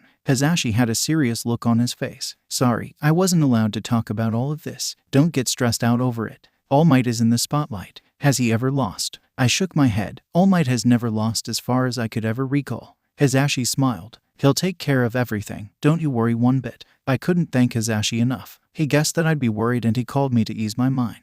Not only that, he stayed on the phone with me. Whenever things looked rough, he kept me grounded, promising me that everything will be all right. The fight ended with All Might being victorious, just as Hizashi said would happen. If I could speak, I would have cheered. Hizashi was doing enough of that for both of us. The broadcast cut off. I stayed still, trying to comprehend what I just watched. Chickadee. I looked over at my phone and tilted my head. Do you mind if I come by to visit sometime soon? I have a surprise. A surprise. I set down my phone and grabbed my pen and notebook from my kitchen counter. I picked up my phone and held my note up. What is the surprise? Hizashi chuckled. It's not a surprise if you know. I ripped out my used page and wrote a new note. Can I have a hint? A hint, huh? Hizashi paused for a minute. I plan to take you somewhere. Just you and me. After everything that's happened lately, I think both you and I need a day to distress. That sounded like a perfect idea. I nodded. Hizashi beamed. Great. I'll pick you up this weekend. Much more than a surprise chapter text. This is going to be your first date with him since the accident,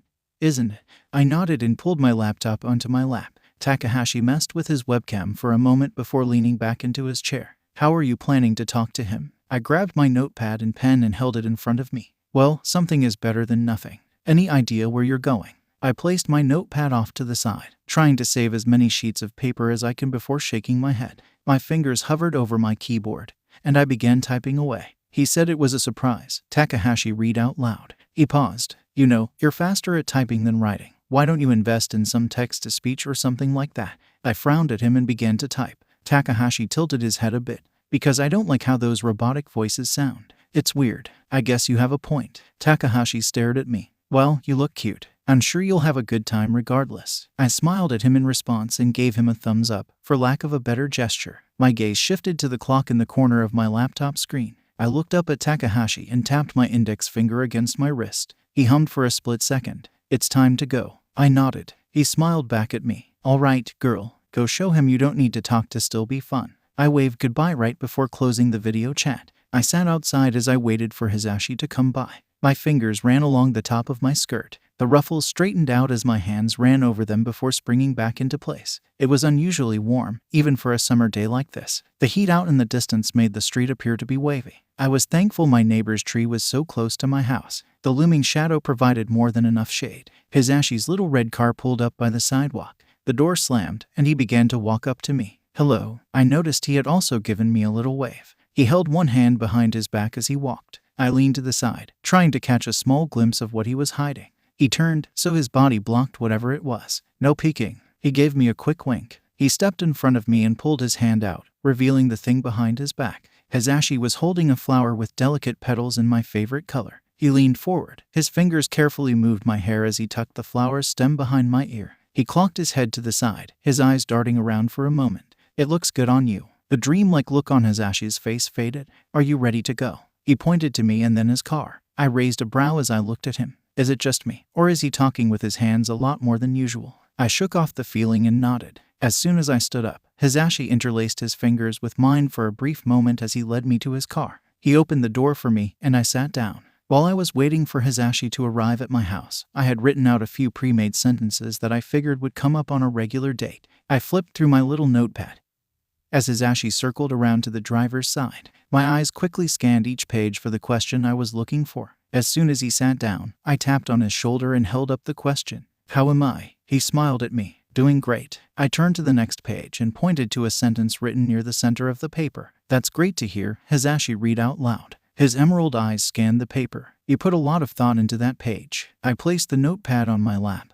My face heated up. He chuckled as he put the car into drive. On the drive to wherever Hisashi planned to take me, I looked down at the page he commented on. I considered that Hisashi might not feel well or that he could have had a rough day. It was filled with as many replies as possible. All I needed to do was point to the appropriate phrase. I know what he said was meant to be a compliment, but part of me couldn't help but feel like maybe I overthought it, just a bit. Takahashi had mentioned how writing might take a bit too much time, and I began to worry that he was right. Writing pre-made, basic phrases was my only solution. I placed the notepad off to the side. It didn't seem like I needed it while Hisashi was driving. You're not hurting too much, are you, chickadee? He was looking at me in the corner of his eye. One of his hands lightly rubbed his throat. I shook my head quickly. All right then, if you need anything or you need to go home early, let me know. I nodded. Going home early was the last thing I wanted to do. I could only imagine how embarrassing it would be. On the drive to, Hisashi did what he does best. Talk. I smiled as I listened to him ramble about literally everything that came to his mind.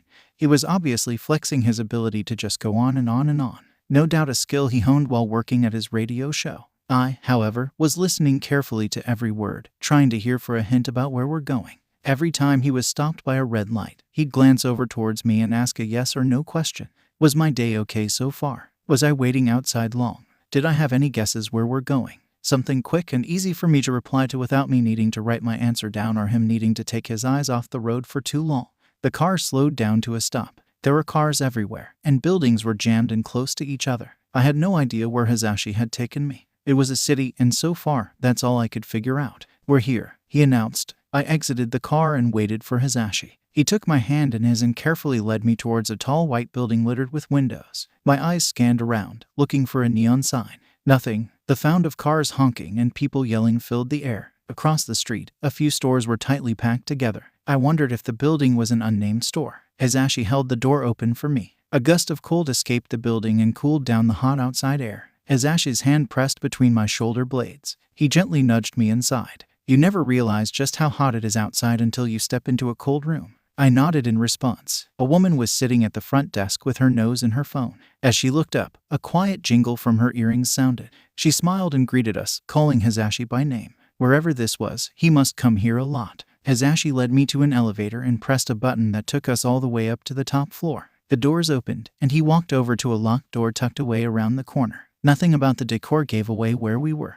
The walls were bare with virtually no decorations, other than the occasional houseplant standing in the corner. I was still as confused as when we left my house. Hizashi pulled out a key from his pocket and unlocked the door. The dark walls inside the room contrasted the building's plain, white appearance. Black and purple soundproofing were scattered all around in a checkerboard pattern. A large glass window revealed a small recording studio. It suddenly hit me that this must be where Hizashi works on his radio show. He pulled up a chair and motioned to it. "Come, sit down." I sat down on the chair he had pulled out for me. A small table with a cheap coffee maker in the center was next to me. Hizashi pulled up another chair and sat down. "I come here when I need to think. This broadcasting room, I'd like my home away from home." Every inch of the little room was screaming Hizashi's name. Posters from movies and musicians he liked were all over the walls, and the scent of his cologne permeated the air. "So, have you heard from the hospital? It's been a few weeks since the accident." He had a gloomy expression behind his red-framed glasses. I shook my head. There hasn't been a single night since I got home where I wasn't silently crying myself to sleep over the possibility of losing my job. Without a way to make a stable income, I risked losing everything. "Do you have any plans?" If Hizashi hesitated, he shifted a bit in his chair. It was clear he was just as uncomfortable with the topic as I am. Well, you know." Once again, I shook my head. I had no plans. The villain ward was my life's work. Starting over seemed impossible, especially since most jobs require some form of communication. "I sort of expected that answer from you, 𝗧𝗵𝗃𝗲." I looked over to Hizashi, unsure if that was meant to be an insult. What did he mean by that? He gave me a smile. "Would you be interested in taking a job here if I offered it to you?" Silence filled the room. I wasn't sure. It didn't seem like Hizashi needed another person here. He could handle himself without me. "Put your hands up" radio has been running on air for years just fine. The more I thought about it, the more it felt like Hizashi was trying to find a place for me. It made me feel like this opportunity was a handout, like I needed to be pitied. I opened my mouth, forgetting that sound wasn't going to come out. My throat burned as I tried to force something out to no avail. I searched my pockets for my little notepad. It wasn't on me. I remembered that I had set it down in the car. My heart began to race. I started to panic. That notepad was my only line of communication, and it wasn't with me. What do I do? My vision blurred as tears rolled down my cheeks. The stress of having such an important thing that everyone takes for granted suddenly stripped away struck me again. I relied on that little notepad, and it was gone. My head berated me with scenarios. What if I was all alone and needed to ask someone a question? What if something terrible happened, like a villain attack, and I needed to call for help? A sense of worthlessness washed over me. Hizashi's blurred figure moved. Before I knew it, he was kneeling in front of me. A warm hand wiped away at my tears. "I know you're having a hard time adjusting." Hard time didn't compare to how difficult it actually was. I suddenly felt like I couldn't do anything. Like I was some helpless little thing that needed someone else to help me with the simplest things. Embarrassment scalded my face. I scolded myself for crying in front of Hizashi for something as small as misplacing my notepad. He smiled warmly as he touched his index fingers together in front of his face and drew a smile on the air. "You don't have to give me an answer now. It can wait until we find your notepad. But this leads me to the other two things I wanted to talk about." "The other two things? What could those be?" Hizashi began to ask if I remembered the televised fight between All Might and the villain. I nodded. That broadcast was still fresh in everyone's minds. I couldn't see a connection between that incident and now. Or rather the teachers, think it's going to be safer for the kids if they stay at the school. As we speak, dorm rooms are being built in. Us teachers will have to stay at the school as well. It's for the kids. I suddenly knew where this was going. Hizashi was preparing me for him to disappear again. If he had to live at the school, then we'd only see each other during the breaks when the kids go home. We didn't live far from each other, but just the thought of it made it seem like we were going to be in a long-distance relationship. Hizashi repeated the smile motion he had done earlier. I tilted my head and furrowed my brows. What is he up to? As if Hizashi knew what I was thinking, he spoke up. "And on to the last matter. I was wondering if you'd be interested in learning sign language." "Sign language?" Hizashi grinned. "I've learned a few words here and there already. I've been looking at lessons on my downtime. Learning new things is always fun with someone else. Besides, I thought you'd probably get use out of it." Hizashi began to show me what he's learned so far. Useful yet straightforward words and phrases. Hello and goodbye, yes and no. A few random words. Smile, a few colors. He had to stop to think about it first, but he also learned how to spell his name. His voice and eyes perked up. I learned a few things that are 𝗧𝗵𝗃𝗃 specific too. Wanna try guessing this one? Hizashi pointed to me before gesturing. I watched him closely. No idea. I shook my head. He chuckled. Hizashi repeated his movements as he verbally told me the answer. You are a cutie. As soon as that all too familiar heat touched my face, I hid behind my hands. Hizashi's fingers wrapped around my wrists, and he lightly pulled my arms to my lap.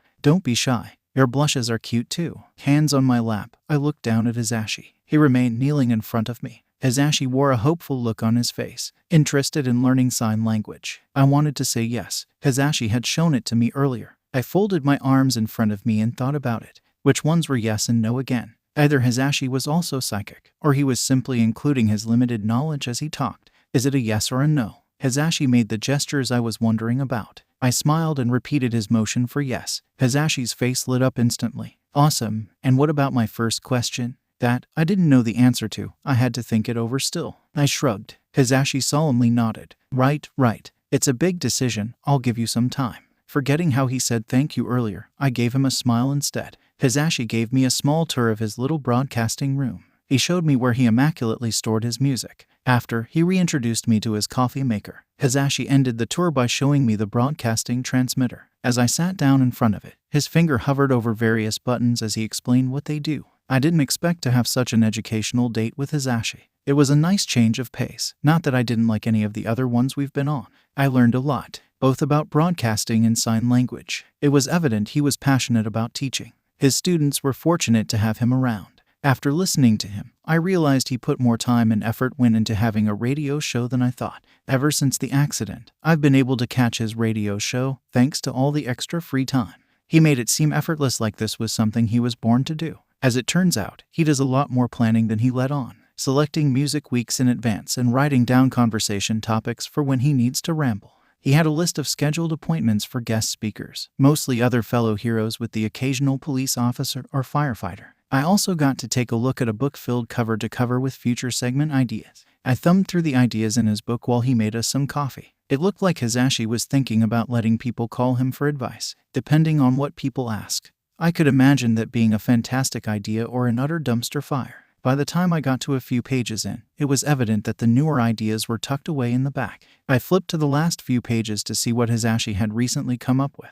One bullet point caught my eye. Show off my rad girlfriend to my loyal listeners. A small arrow pointed to it. And maybe do some bragging. My immediate reaction was to close the book and pretend like I didn't see it. Questions were swirling around in my head. Was he talking about me? He thinks I'm worth bragging about. Is rad really the best word to describe me? I closed the book and placed it back on the table where I had found it. Hey, coffee here. My heart nearly jumped out of my chest as I spun around to face him. I didn't bring up the point I saw in the book. Without my notepad, I didn't have a way to talk about it anyway. Not without my notepad, at least. My Brave Hero chapter text. The waitress stopped by our table, and Hizashi ordered himself a coffee before looking at me. I held up my hands. Want? I stopped suddenly. How do you say mocha? I looked it up before Hizashi picked me up. What was it again? I fumbled with my fingers and shifted about uncomfortably. Both Hizashi and the waitress were staring at me, making me feel 10 times as stressed. Defeated, I reached out and grabbed the little menu we had set aside. I faced the menu towards Hizashi and tapped on what I wanted. He tilted his head as he read it out loud for the waitress. She smiled and asked if we needed to keep the menu. Hizashi glanced at me for a moment before nodding. I smiled weakly at the waitress as she left. As soon as Hizashi and I were alone, I slumped forward. Yeah, I bet you're feeling a bit frustrated right now. It's all right though, you're learning a new language. That takes time. Hizashi had a comforting smile on his face. The frown on my face faded, and his smile took its place. Besides, even if you did know how to say it, I don't, so I wouldn't have been able to translate that one. Hizashi picked up the book sitting on the seat next to him and my notepad. He slid the pad across the table towards me and opened his book. His eyes scanned the page before looking up at me. He gestured with his hands. I tapped my pen against my notepad. As I thought about it, I knew that it was on the tip of my tongue. After giving it some thought, I scribbled down my answer and held it up to Hizashi. He smiled at me. Good job. The proud and encouraging tone in his voice made my face redden. He was a fantastic teacher, patient and kind. He had never once made me feel stupid for getting something wrong. The waitress returned with our drinks. Hizashi smiled and thanked her. I followed up with the sign for thank you. She told Hizashi to call her if we needed anything. Before walking away, she gave me a nod. Hizashi held his coffee in his hands. He leaned forward. How do you spell your name? I held up one hand and thought about it, taking pauses between each letter. 30 seconds, Hizashi announced. Not bad, you practically cut that time in half. Next time, we'll see if you can bring it down to 20 seconds. Try spelling my name. Hizashi folded his arms along the top of the table and waited. I paused. My fingers lightly twitched as I ran through each letter in my head first. Carefully, I spelled it out for him, taking small pauses between the more challenging letters. The patient look on his face remained unwavering, even when I felt myself struggling. He hummed, "Looks good to me. You know, you're picking it up really fast." I frantically shook my head. My gaze shifted to my hands, folded on my lap. It was frustrating that I had so much to say, but I couldn't naturally convey what I was thinking. I pulled the notebook close and wrote down my little message before sliding it to Hizashi. "It's because you've been helping me." He looked up at me with a huge grin on his face. "Thank you, 𝗧𝗵𝗃𝗧." Hizashi slid my notebook back to me. "You don't give yourself enough credit, though. You're doing a great job, regardless of me helping you or not." My body felt hot all over. "Thank you." Hizashi is full of great ideas. He's planned every date to help me remember words and expand my vocabulary. Today's goals: stop by a coffee shop and go over coffee-related terms. Then take a walk down the pier and see what else there is to do. We sat at our table for a while longer, and Hizashi went down the menu, quizzing me on how to say different drinks and snacks. I didn't know all of them. In fact, I got more than half wrong. Hizashi continued to encourage me and promised I'd pick up on everything faster than I thought. He stood up and offered me his hand. His book was tucked under his arm. I took it in mine, and he delicately pulled me to my feet. The bell hanging by the door chimed as we left the little coffee shop. Hizashi and I didn't have any other plans after the coffee shop.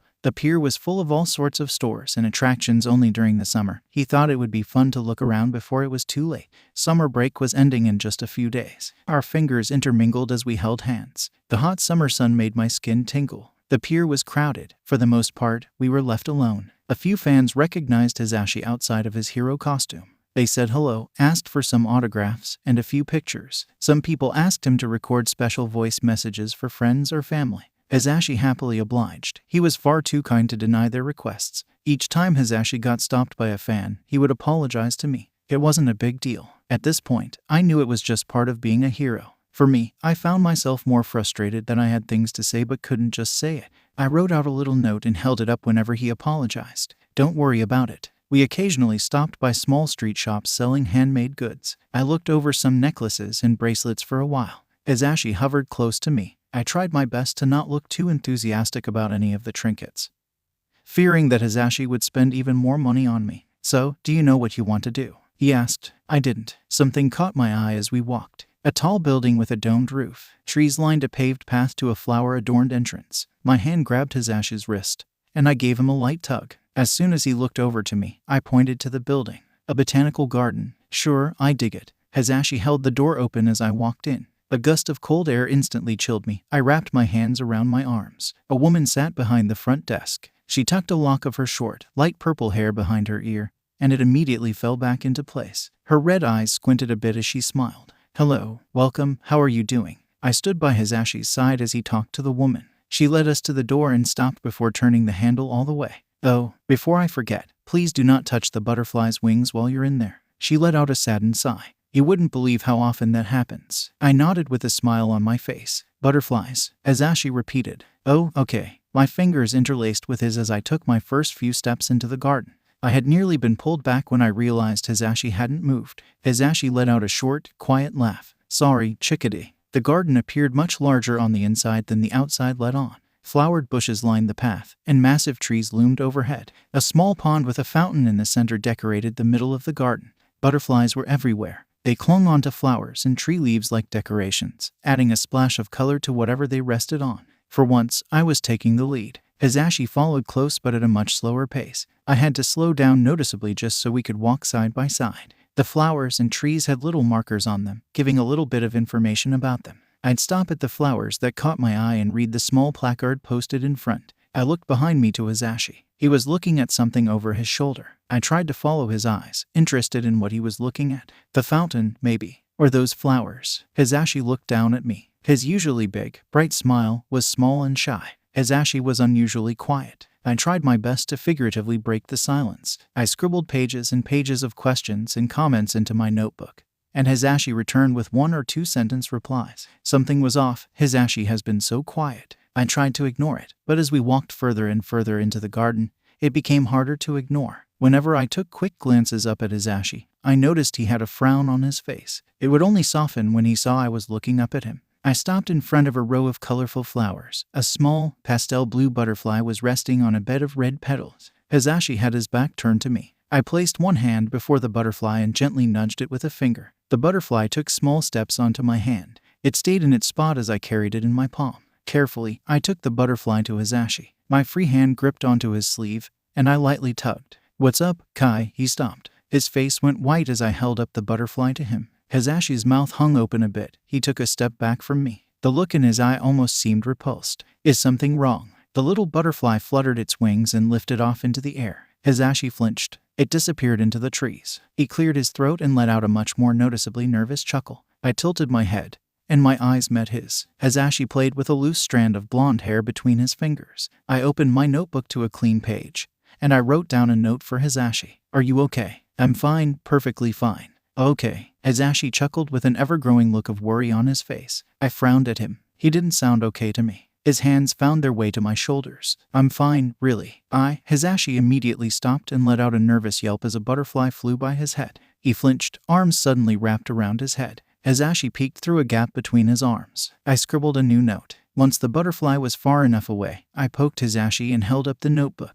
"Are you scared of butterflies?" Hisashi let out a small sigh. "Not specifically butterflies, just bugs in general." He scrunched up his nose as he continued to talk. "Their squirmy little legs and those eyes. And, ugh." Hisashi shivered. I tried to string a series of words together with my hands, unsure if what I was trying to say was even correct. "You say no." Hisashi looked confused. The blood rushed to my face as I told myself that I should have just written my thoughts on paper instead. I should have said no. He asked. My face lit up, and I nodded. Hisashi gave me a small smile before his face fell flat. "Being scared of bugs isn't very heroic. I thought I could stomach it for a few hours, for you." I didn't even bother with the sign language. At my current skill level, there was no way I could properly explain what I wanted to say. As I scribbled my new note, Hisashi flinched in my peripherals. He silently whispered, reminding himself not to swat at the butterflies. I held up my note. "You walked in knowing what was inside anyway. I think you're very heroic." Hisashi's face reddened. Thank you. It means a lot, hearing, well, reading that." "Go," I signed. My brows raised and furrowed as if I was asking a question.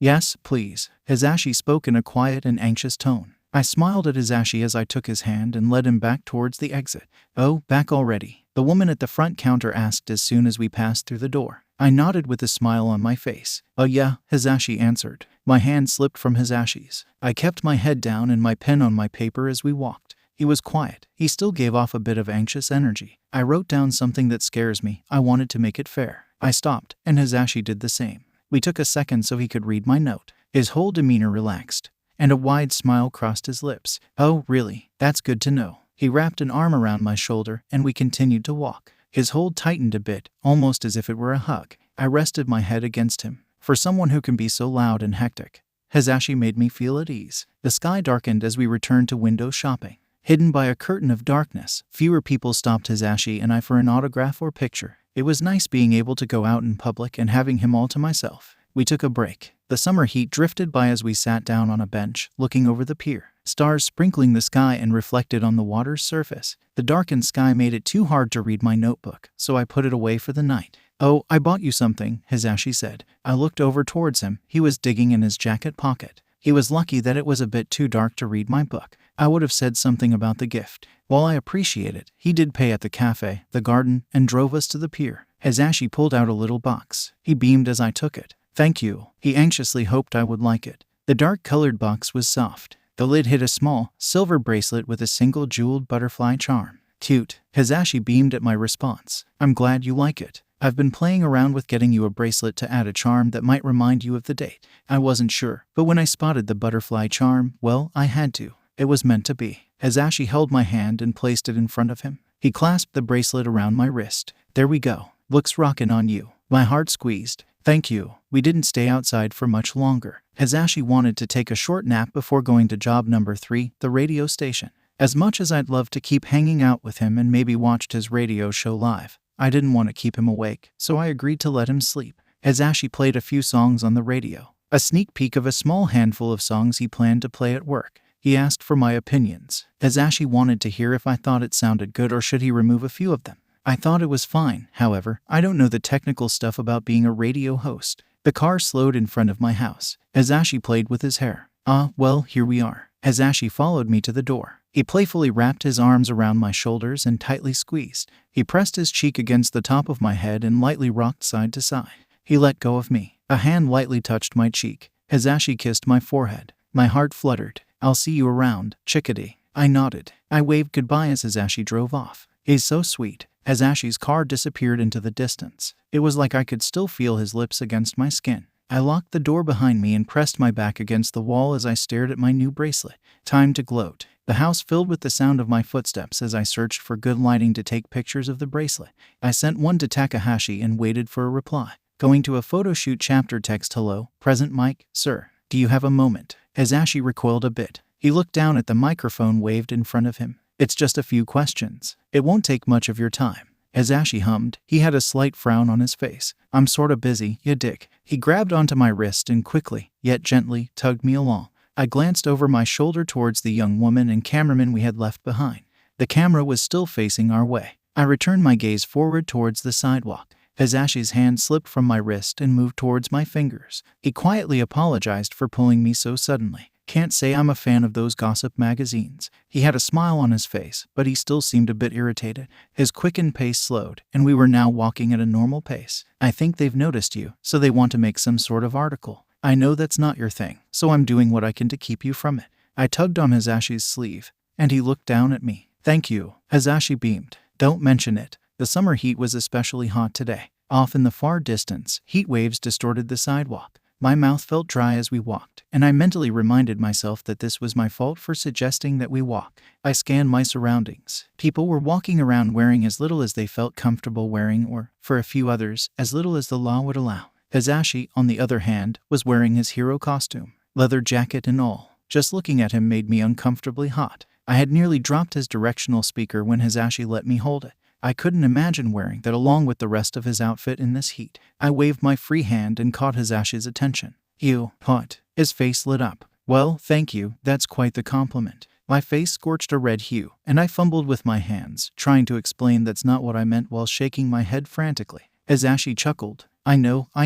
You meant it the other way." He gave my hand a firm squeeze. "Also, I'm okay. This has been my costume for years. I'm used to wearing this in the summer heat." Hizashi opened his mouth, about to say something when a man with long white hair tied in a tight ponytail came gunning towards us. Mr. Present Mike, I hear you've been chosen to sponsor some type of new product. Can you give me some details about it?" "I cannot disclose that information," Hizashi muttered. Similarly to last time, he pulled me along. Unlike the last time we were stopped, footsteps followed us from behind. "I have a few more questions," the man called out as he trailed us. "So I heard rumors about you," and Hizashi began walking faster. I nearly tripped trying to keep up with him. Not long after we had lost the last journalist, another soon walked up to us. Present Mike. Hizashi kept walking. "Sorry, I have somewhere to be. I don't want to be late." He caught up to us quickly. He tapped the pen in his hand on his notepad. Do you care to comment on?" Hizashi's pace quickened. As I said, we have places to be. He didn't slow down. Hizashi quickly walked, nearly dragging me with him. "Sorry, they can be so annoying sometimes," he mumbled. Hizashi pulled me into a building. He spun around and placed his hands on my shoulder. His fingers lightly dug into my skin as he lowered his head just enough to look at me from behind his glasses. So sorry about that." Finally getting out of that heat left my head in a jumbled haze, and for a moment, I forgot how to sign. I wrapped my arms around his shoulders and lightly hugged, doing my best to work around his directional speaker. Hizashi's grip loosened until he was wrapping his arms around my waist. He snickered under his breath. "I can't wait to take off this costume and get a real hug." I pulled myself away from Hizashi and held up my hand. Yes, a cough caught our attention. Over on the other side of the room, eyes were on us. Several people holding stacks of papers in their hands, and a young man sitting behind the front desk stared at Hizashi, and I let go of Hizashi as fast as I could and held my hands behind my back. My heart jumped to my throat, and my eyes darted over each face in the room. I studied their faces, trying to guess what they were thinking. Who is that? Why is she hanging out with Present Mike? She just hugged him in public, right in front of everybody. How embarrassing. It was like the room was spinning. My hands behind my back were trembling. I couldn't breathe. A hand touched my shoulder. Hizashi stepped by my side, and his fingers slid to the back of my back. Hey, how's it going?" Hizashi sounded so happy, like all the staring didn't bother him at all. Before anyone could say anything, Hizashi continued talking. I have a photo shoot, and I brought. His words suddenly stopped. His green eyes flashed towards my direction. I just barely caught a glimpse of them. I brought company. The guy at the front desk looked down towards his computer. His golden eyes darted along the screen. He chirped, here we are, I found you. He redirected his attention to the chair behind his desk and instructed us to go down the hallway. Hizashi's appointment was the third door on the left. We followed his directions. As soon as the door closed behind us, Hizashi took my hand and led me down the hallway. Dark blue paint coated the walls. Teal tiles lined the floor. The sound of us walking echoed along the bare walls. Low, muffled music played through one of the doors as we passed. Hizashi quietly counted to himself. Here we are. Door number 3. We stopped in front of a door that appeared no different from the others. Solid and black with no mention of a room number. Hizashi swung the door open without hesitating. His fingers slipped from my hand, and he stepped inside. I followed close behind him. The room inside contrasted the dark hallway I had gotten used to. The walls and floors were entirely white. Dashes of color walked around, pushing equipment and adjusting lights. Present Mike. Thanks for coming today. A thin man walked up to us with a bright smile on his face. He fidgeted with a camera in his deep tawny hands. His ebony eyes were fixed on Hizashi. He ran his fingers through his short dark hair as it faded to his white tips. I was so excited to hear you agreed to stop by. As he spoke, his growing excitement grew. He opened his mouth, but nothing came out. His gaze shifted to me. Oh, you brought a guest. A sidekick. Assistant, maybe. He held his hand out to me. Hey there. My name is Akio Ono. What's your name? His smile widened. I took his hand and returned his greeting with a smile. Hizashi stepped in. He placed a hand on my shoulder and introduced me. Hizashi cleared his throat. Are you here to watch? He asked. I nodded. A hand lightly touched my back, between my shoulder blades. Shikadi here isn't much of a talker, Hizashi said. A bit of relief washed over me as soon as he spoke. For a moment, I was worried Hizashi forgot I had asked if he used that excuse. Mentioning the accident made things awkward, often making light-hearted conversations tense as the pit sinks in.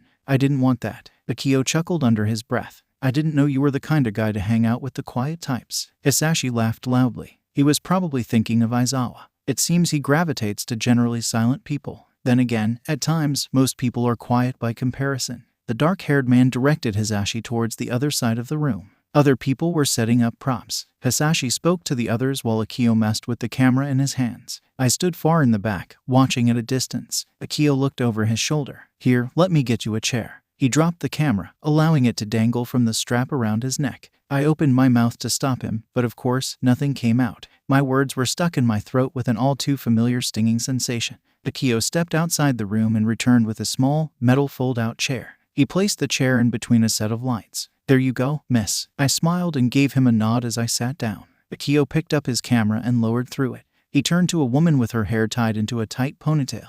He motioned his head. The lighting is off. Can you move that light? A little more to the left. The woman did as he said and stepped away from the light until her shadow disappeared from the white floors. Immediately, a click came from Akio's direction. He snapped a picture and then another one and then what felt like 10. After the first batch, the set swarmed with people taking away props and adding new ones in their place. Meanwhile, Akio had his head down. I faintly caught glimpses of him going through each photograph on his camera. I sat still and watched the photo session. Hizashi seemed like he was having a great time. He joked with everyone in the room often and kept the energy up. I glanced around. Everyone seemed to be enjoying his company. Hizashi had an air about him that just made people happy. In between shoots, it dawned on me that I had no idea what this photo shoot was for. I pulled out my small notebook and set it on my lap, hesitating. It would be weird asking with my notebook now, wouldn't it? My eyes fixed to the little book as I chewed on my cheek and thought about it. With a silent sigh, I placed the book back in my bag and watched. Akio glanced down at his camera for a second before looking over at me. I'd love to get a few hero sidekick pictures. I know you're not his sidekick, but would you like to join in on this last shoot? My fingers rubbed against my arms as I thought about it. Hizashi took a step forward. There's no pressure if you don't. I glanced at Akio, over to Hizashi, and back to him. My heart was beating 1,000 miles an hour. For a moment, Hizashi had a slight frown, but his smile quickly returned. Shikadi isn't up for it. That's all right. I got up from my seat. My legs felt weak under my weight as I walked up to Hizashi. I held up my hand. Okay. Hizashi raised a brow. Are you sure? Yes. I smiled at him, trying to seem as reassuring as possible. Akio had a faint, vermilion undertone in his face. No doubt, he just realized why I haven't said a word since stepping a foot in the room. Hisashi circled behind me and wrapped his arms around my shoulders. His cheek lightly brushed up against my temple. He held up a peace sign. I smiled and did the same. A quiet click sounded from Akio's camera. His arms slipped from my shoulders and held both my hands in his. Another click sounded. A few of Akio's assistants whispered amongst themselves. They commented about us being cute. My face heated up. Another click shortly followed, making my face redden even more. We took a few more pictures. Hisashi leaned in close to my ear. "Thanks for taking a few with me. You didn't have to," he whispered. Hisashi left me and walked up to Akio. They talked a bit. Hisashi thanked him and spun around, approaching me. "We're done here. Hopefully it wasn't too boring." I shook my head. He grinned and softly chuckled under his breath. "Great to see." Akio talked to us a bit longer, once again thanking Hisashi for taking the time to stop by. Hisashi waved it off with a smile. I waved to Akio as we walked out of the room. Hisashi's fingers returned to my hand as we walked down the dark hallway. "It's too bad this visit wasn't super educational." I waved it off. "Hisashi has helped me so much with my vocabulary. He needed a break from it." Hisashi loudly said goodbye to everyone as we left the building. The sun made my skin tingle. Even hours later, it was still hot out. "How about we exit stage right?" he asked. I cocked my head to the side and raised a brow. Hisashi chuckled. "I think the journalists are waiting to ambush me. How about we detour?" "Sounds like a plan." I nodded. Hisashi and I took the long way back to his car, taking a small break from the heat. We stopped and bought some drinks and sat at a bench under a tree. A few kids hurried up to Hisashi. Their parents followed close behind. They tried to usher the children away from us, saying they were disrupting us. Hisashi waved it off and picked up the littlest one. He placed the little boy on his lap. The little boy excitedly rattled on about how he wanted to be a hero one day. The other boy chimed in, saying he wanted to be one too. Hisashi let the two children ramble to him, and he listened patiently. The kind look on his face remained the entire time, unwavering. A pair of women reached for their children. They thanked Hisashi and apologized for taking much of our time. "Cute kids." I nodded in agreement. "I think I'd want one or two someday." Once again, I nodded.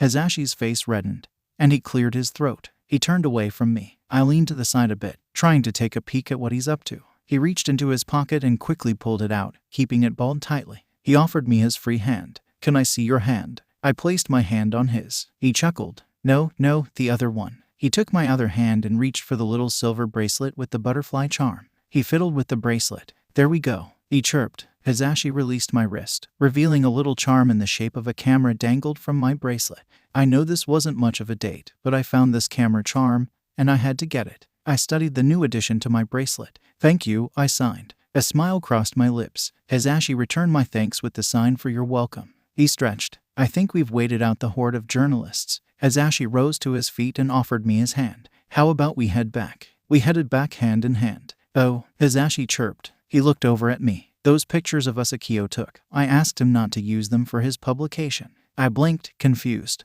Hisashi continued. "I knew you'd get embarrassed if you saw them in a hero appreciation piece." I thought about it. He was right. "Thank you." Hisashi smiled warmly. "Don't mention it, 𝗧𝗵𝗃𝗲.